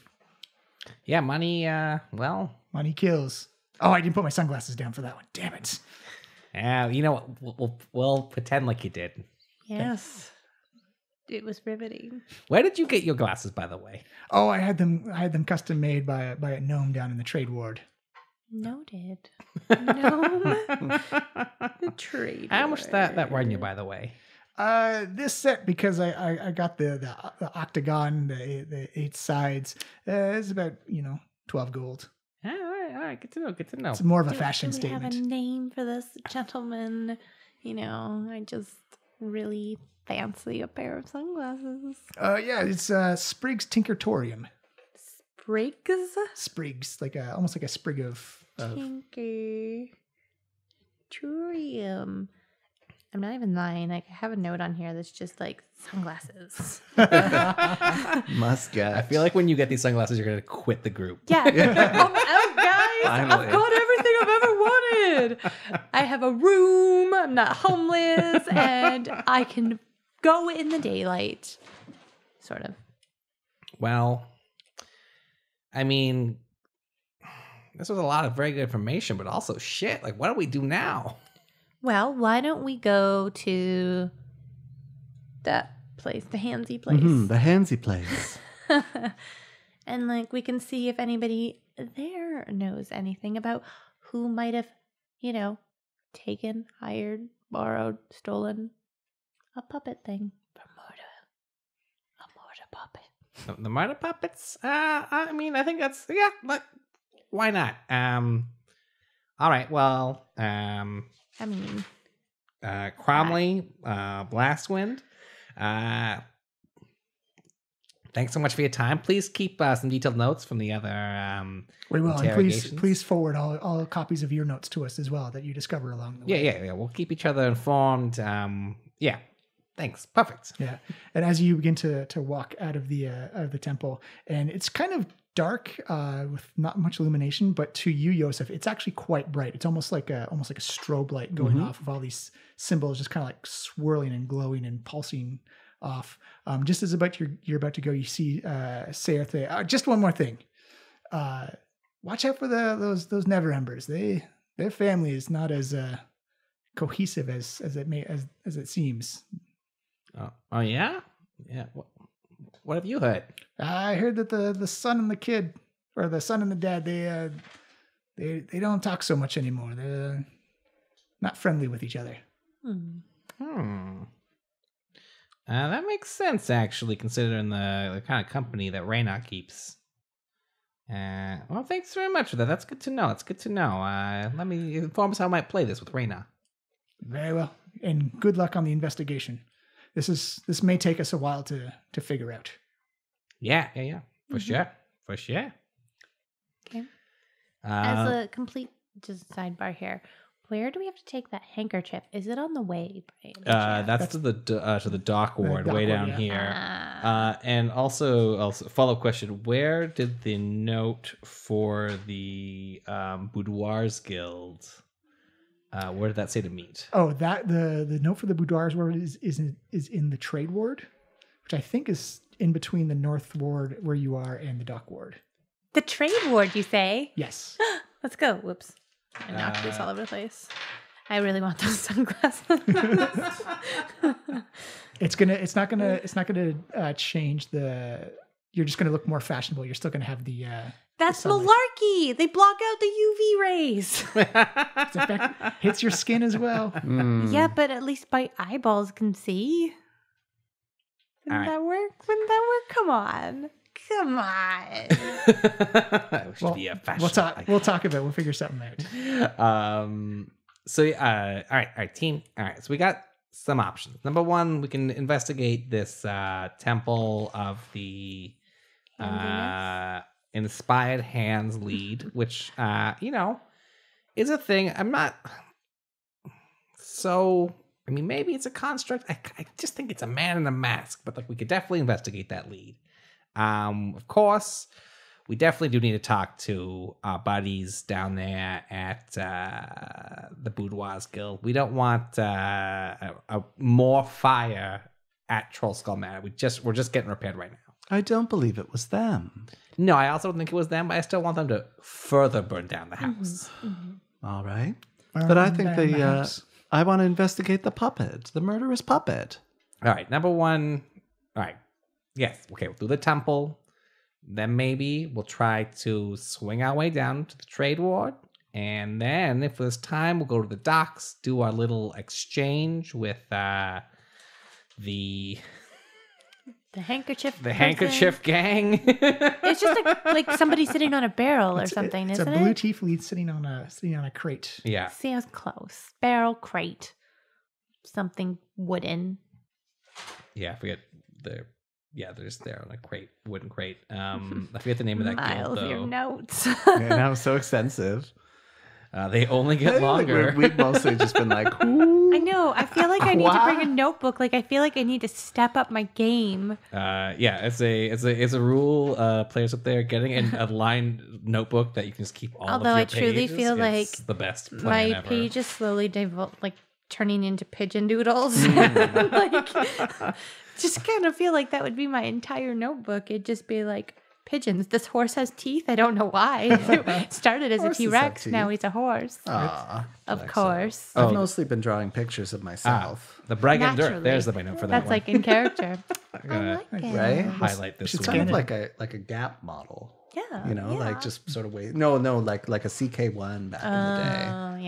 Yeah. All right. So, what's the next step for the Troll Skull Quintet? No. We're the trio We're and officially friends. the trio. Trio and friends. We can't rebrand. Also, Carl, Yeah, I'm here. But again, I feel I'm a part of the group now. Look, we've already branded. It's just the trio. We can't rebrand. I mean, Carl's here now. Carl has organized. He is producing profits for the sex work.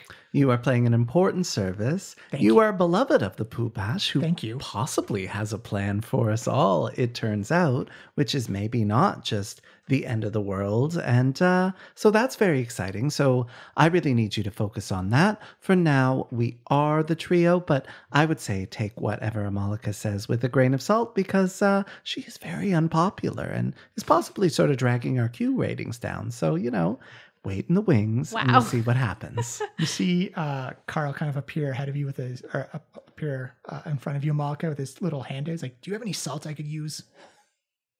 Wow. Carl. Eat said with a grain of salt. Carl, I'm still your master. Yes, sir. You see him kind of like float back to and sit on the shoulder of Yosef and turn invisible again. Ghosts, they do what you say. All right. Okay. So that's also going to be the title of this episode. Ghosts, they do what you say. Number one. All right. House of Inspired Hands. Number two, maybe the Yawning Portal for a quick drink and also to maybe see Rayna. Then 3, the Dock Ward. Oh, shoot. And also, oh my gosh. And then we got to get back for the meeting. This day is packed. All right, let's hurry to the house. I want to visit the Boudoir Guild. I think we need to clear them off our plate. Yeah, for sure. But first, let's do this. Let's see if we can learn anything from the House of Inspired Hands. House of Inspired Hands. So this is a temple that's devoted to machinery invention and whatnot for a god named Gond. So you see the House of Inspired Hands looks like a cross between a temple and a workshop. The symbol of Gond, a toothed cog with 4 spokes, is displayed prominently. You see the silhouette of a humanoid shape perching on the top on the rooftop. It extends an arm out and releases a tiny little metal sparrow that flies into the sky. The bird does a few loops, a few turns in the air, and then veers right down towards you. You hear this high pitched like. So it sounds like almost like a noisemaker is happening. Hello. No need to attack. That is a natural 20, and you see this metal bird hit Waywalk it right in the chest and explodes in machinery and cogs and wheels and springs, and you take 2 points of physical damage by Waywalk it. Ow! Why? Why, bird? And again, for you, Yosef, on all the cog symbols and any holy people walking in and out of the temple, you see the same scribbles and signs on them as well. What happened? We just got attacked? Everyone give me a perception check. Yeah. Ow. What? Why? 18. 18? 18 perception. 21. 21? I also got 18. Nice. So everyone looks up and you see what appears to be a bronze golden looking metalish man with a kind of like a metallic face kind of dart around with kind of like this red cloak and goes into a door on the very top of the church. It's like maybe about like 60, 70 feet up in the air. Ow. It's the metal man from earlier. It might be. Let's chase him. Also, what the heck? As you walk inside the temple or pace inside the temple, Carl again feels that boomf, that invisible wall of almost like a plexiglass window. Carl, we've no time for this. Stay here. It's like, okay, Carl feels useless right now. I should have just stayed back and done bookkeeping. You're a beautiful soul, Carl. We love you. Thank you. I love you too. As you walk in, the Temple of Gond is filled with people, and it's sounds of machinery and hammers tinkering and kind of like your random like springs as seems like metallic work is happening. And as you walk by, you can see 24 marble pedestals with like inventions on them, like kind of like miniaturized versions of something. You see a 4-foot tall working model of a clock tower, rings at the top, and you see it rings every hour. It is made of wood, iron, bronze, and glass with brass bells and delicate hands formed from solid gold. You see a wooden flying machine that has wings and it flaps when it becomes airborne, just kind of flutters in place. You see a small tower with a maze around it, and you see the maze actually shift. Like it looks like there's little grass hedges, and the mazes shift around as the tower spins and rotates. You see a miniature model of a mechanical dragon turtle, and has a big brass plate affixed to the pistol that reads, "Big Belchy, sank in Deepwater Harbor on the Day of Wonders, 1363. You see a functional waking helmet equipped with small articulated metal arms, and you see it's on a wooden bust of a head, and you see the head just kind of like nod down in a fake falling asleep, and these two hands come down and slap, slap, slap, slap, slap, slap, slap, and the head perks back up and the arms retract back into the helmet. And you see a model of a small little red submarine shaped like a manta ray with a brass plate affixed to it that reads, "The Scarlet Marpanoff, Lantanese Submersible." What is this junk? Who's here? You see a dragonborn priest. She's bronze color. She comes walking up with her robes of Gond.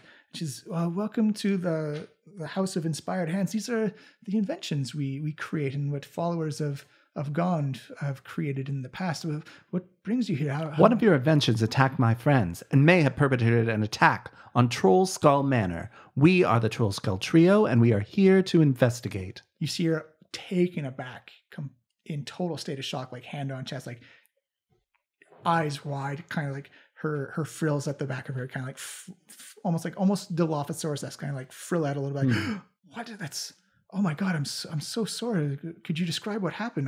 Well, first of all, a bird. So second of all, a bird just hit me in the chest for not insubstantial damage. 2 damage he took. She looks down and sees the small little puncture wound, and she's like, "Oh my, I'm so sorry." You see kind of like this light glow from her hand, and you've healed up for 2 points. Oh, well, thank you, ma'am. I'm so sorry. But there was a man on your roof who seemed to be there. Do you know who that guy is? A creature of some kind. Immediately, she goes from the shocked expression to kind of like that more angry demeanor. It's like, yes, I know who that is. That is Nim. Follow me. He's misbehaving once more. As you see, she begins to walk up this series of wooden steps that kind of like crisscross back on top of each other, going up the top of the spire of the church. And you get to a stone door, and you see Valletta sigh. She kind of bangs on the door and like, Nim, open up, Nim. We know what you did. She bangs on the door, like, boom, boom, boom, boom. Nim. It's like, you did see him up there. You're not pulling my tail at all. Like, this is. He had a red cloak.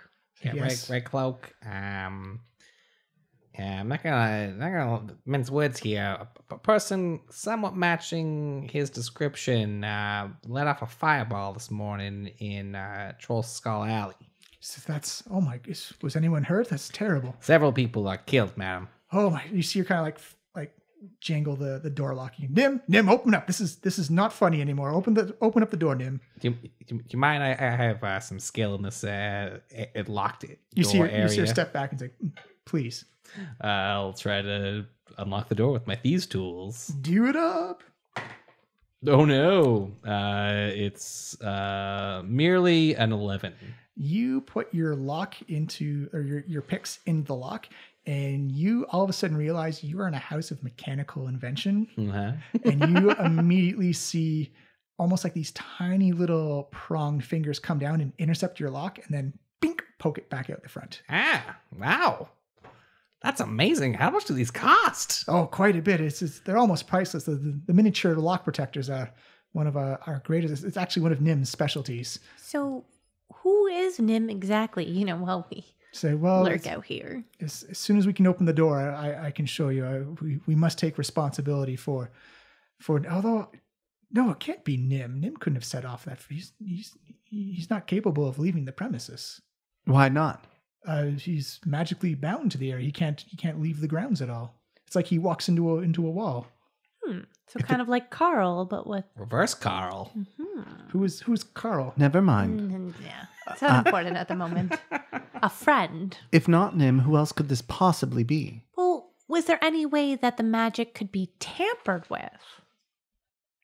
No, that would be tampering with the magic of the temple itself. It's pretty solid. It would be dramatic if someone altered the protections on this. But not impossible. It would be very obvious. We would be not in the state. We'd be in a state of alarm. Is it normal for him to, ignore your call? And he can be temperamental sometime, and he does send flying objects off the top of the roof every now and then. You see her pound on the door. Nim, open up, Nim. You can try another one more check before you start having disadvantage on. Sure. Opening the lock. Yeah, I think I see how this mechanism works. Let me just try one more time. I rolled a 1, so it's a total of doesn't matter 7. Yeah. You see the tiny little prong fingers don't even move and just immediately clamp down. Ow! Broke my nail. All right. Well, you know what? I'm gonna take your word. Actually, I'll roll a quick insight to see if this person seems to be telling the truth, which is an 11. She appears to be very honest with you. She appears to be more annoyed than anything. Yeah. And at Nim, though. At Nim, and slightly concerned that he's somehow being wrapped into like this fireball attack. All right. Based on what you're saying here, it doesn't sound like Nim could be involved. He's probably just pulling a mean prank on me. I get that. Pranks happen. But I do have to ask, an eyewitness on the scene described the perpetrator as having a gold face with a big mustache, wearing a cloak much like Nim's.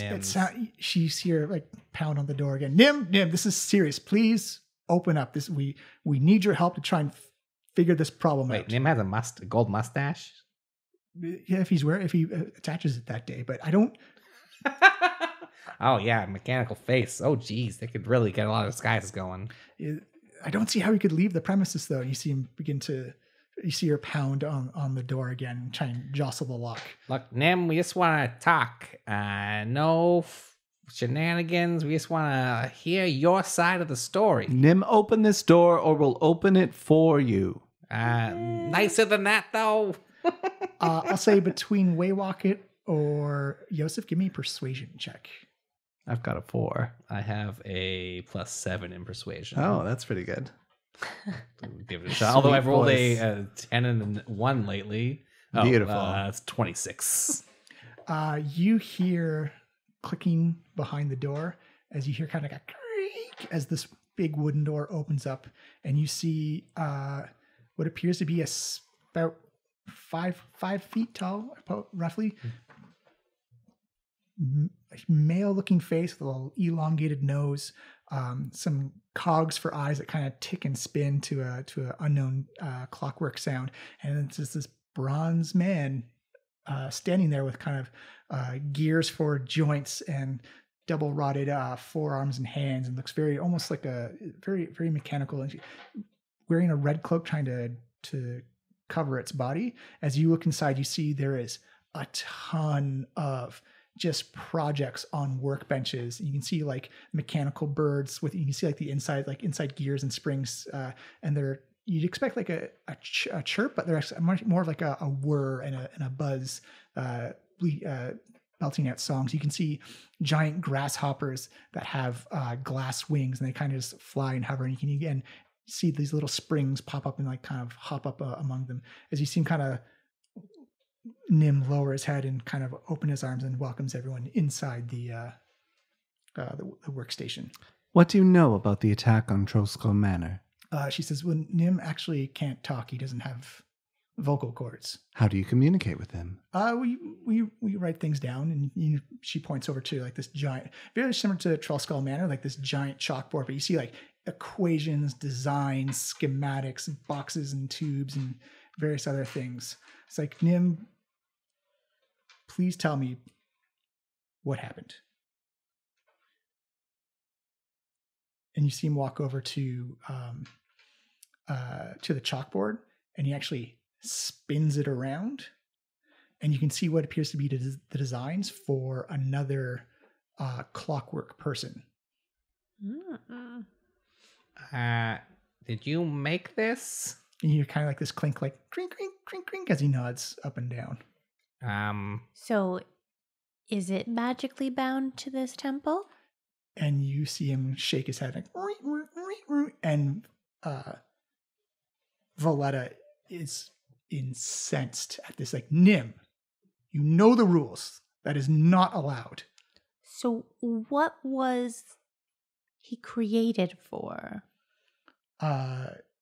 You see Nim go over to the chalkboard, and just underneath the schematic design for the other clockwork, and just writes the word friend.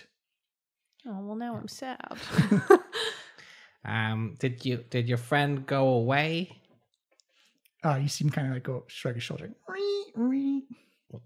Have you seen him in the last week? Or when was the last time you saw him? Yeah, I'm trying to get for yes and no questions cool, here. Cool. He can write. You see Valletta immediately call down and say, and request help. Like, Nim has violated one of our most important rules and broken one of our most sanctimonious. This is we must clear out his workshop right now. This is. Oh, can we just maybe finish talking to him so he doesn't? You may. He feel distressed before. But this is he can work at incredible speed. Like he can literally make something in conversation with you. Oh. This is for our safety, and if he's responsible or involved in this fireball, then this is an urgent matter. Hold on just one moment. Nim, I've also recently created a being, and I know the thrill you experience realizing that you're no longer alone in the cosmos. However, was anyone else involved in the creation of your friend? And he shakes his head. Has anybody strange or new besides us come to the temple to speak with you? And he shakes his head again. What's your friend's name? You see him kind of just shrug his shoulders like, He has no name. All right, good to know. But yeah, have you seen him in the last week? and you see him shake his head like, You see him this morning? And he, or sorry, nodded his head yes for the last week. Yeah, and seen him this morning. Did you see him yesterday? And he shakes his head again. No. The day before? He keeps shaking his head. The day before that. It's almost like the Tin Man with like asking for oil at this point. All right. You need any oil? Yeah. Is it unusual for him to be gone that long? And you see him shake it, nod his head yes up and down. As again, you see clerics and various followers come into Nim's room and just have these big wooden boxes and begin pushing stuff into the boxes and just no organization, no cataloging, just whatever's mechanical, it's going in. The tools are one of the first things that get put into the crates. Do you have a way of finding him? Valletta says, actually, we have a way of finding things. When we do worry about, we have to do when we do the parade of the Day of Wonders where we show all our mechanical genius, we like to make sure that all our nimble rights come back. These are nimble rights, by the way. They're mechanical creatures. Oh, I didn't know that word before. She says, we do have a little finder that can help us track it down if one goes errant or wayward or stolen, as most often happens. And even though this one was unauthorized, it would still work? It detects nimble rights if that's what Nim built. Okay. Is that what you built, Nim? Nim shakes his head or nods his head up and down. Okay. And you actually see Valletta's like, actually, we have all the practitioners of Gond have one. She pulls out, and it's this almost cigar length wooden handle with brass tubes that reach up and kind of spin around, and a small little umbrella rests on top of it, and kind of like a handle pump on the side of the wooden handle.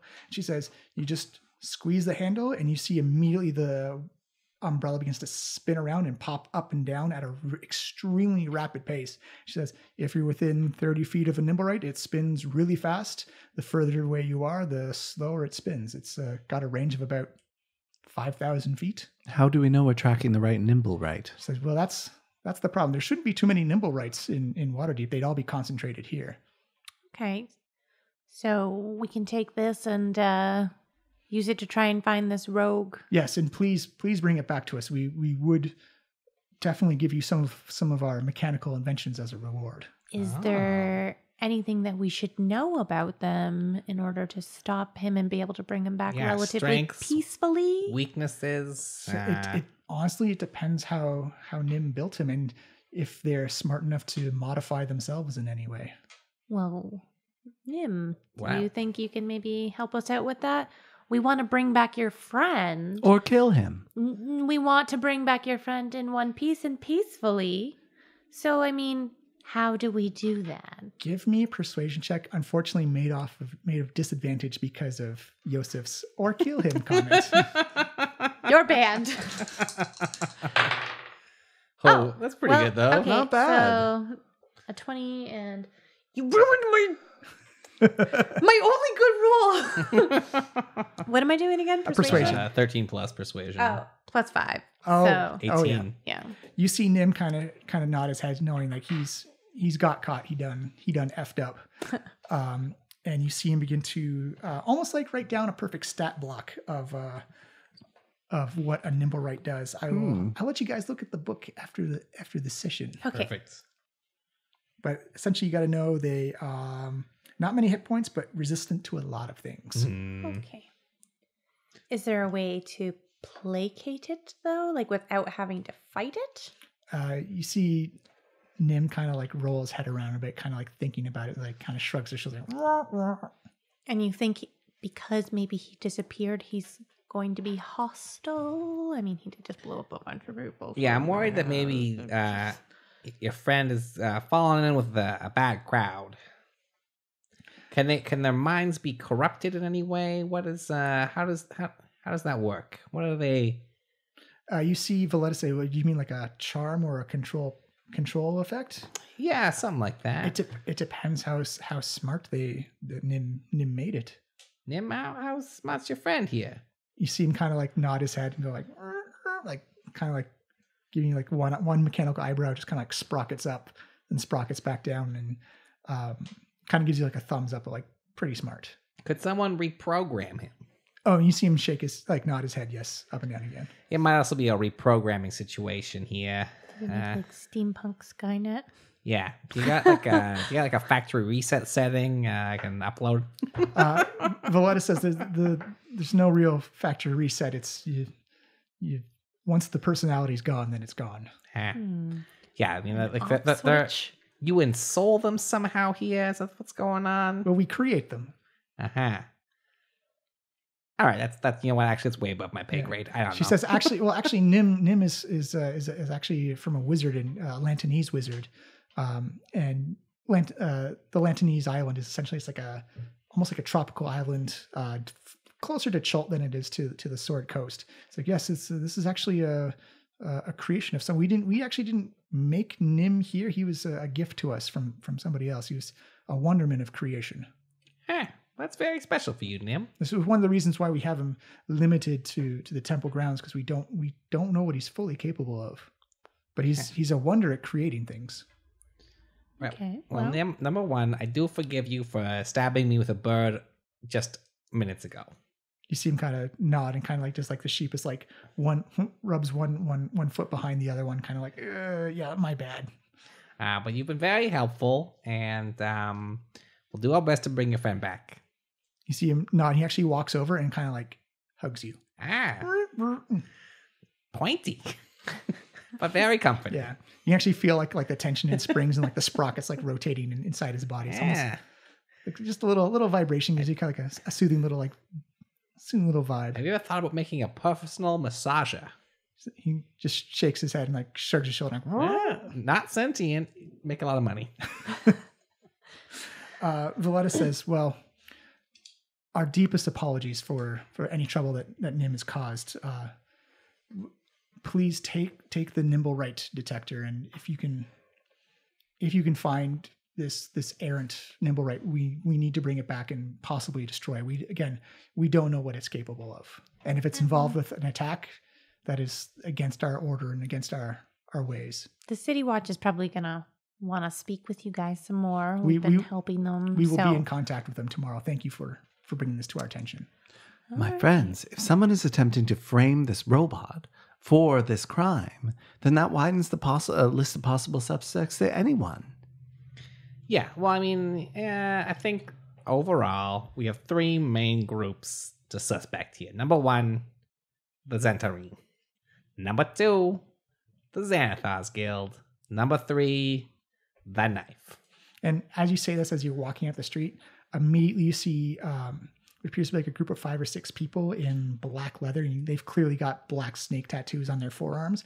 And out of the shadows from an alley comes a flurry of knives and just thok, thok, thok, thok, thok, thok, as you see like these 5 or 6 people drop to the ground, almost like porcupines surrounded by knives. Hi. And Malika, give me a perception or a history check. Wait, we're in the street now? Yeah, as you walk out the church is the very first thing you see. Do not have time for this shit. Oh, okay. Not the worst. What am I doing? Perception or history, your choice. Oh, definitely perception, because I suck at history. So 14. You see that all the daggers have this red leather binding around the handle with like kind of like a mini black sash. And you know, these are knives from the Knife. I do not want this. You hear down the street, you see someone just scream in pain as you see this man set aflame from the chest up. His head is bald, but he's got like a big circular tattoo with 10 smaller circles around it, just running through the streets on fire before he just falls down boom, in a puddle and sizzles off. Today has been a day? What the heck is going on here? I feel this is a good opportunity to work some anger out, and I think we should attack. We have a lot to do. Like, Waywalk has a schedule. We have things. I'm also wondering what's currently happening. Is that so? Like, there's just a riot happening. It's not a riot. It's just essentially? like A skirmish. They don't look like they're connected, but just looks like violence on the streets has increased. Oh, I see. Yeah. It doesn't look, and you can see people like running away and you can hear the whistles of city guard come running in as these two events have happened very close to each other. Oh, geez. Well, this is really ramping it up after some quiet times. We take our cue from you, Waywalker. What should we do? I'm panicking. What do we do? I mean, oh, geez. Let's get a drink. And we will call it there for the week.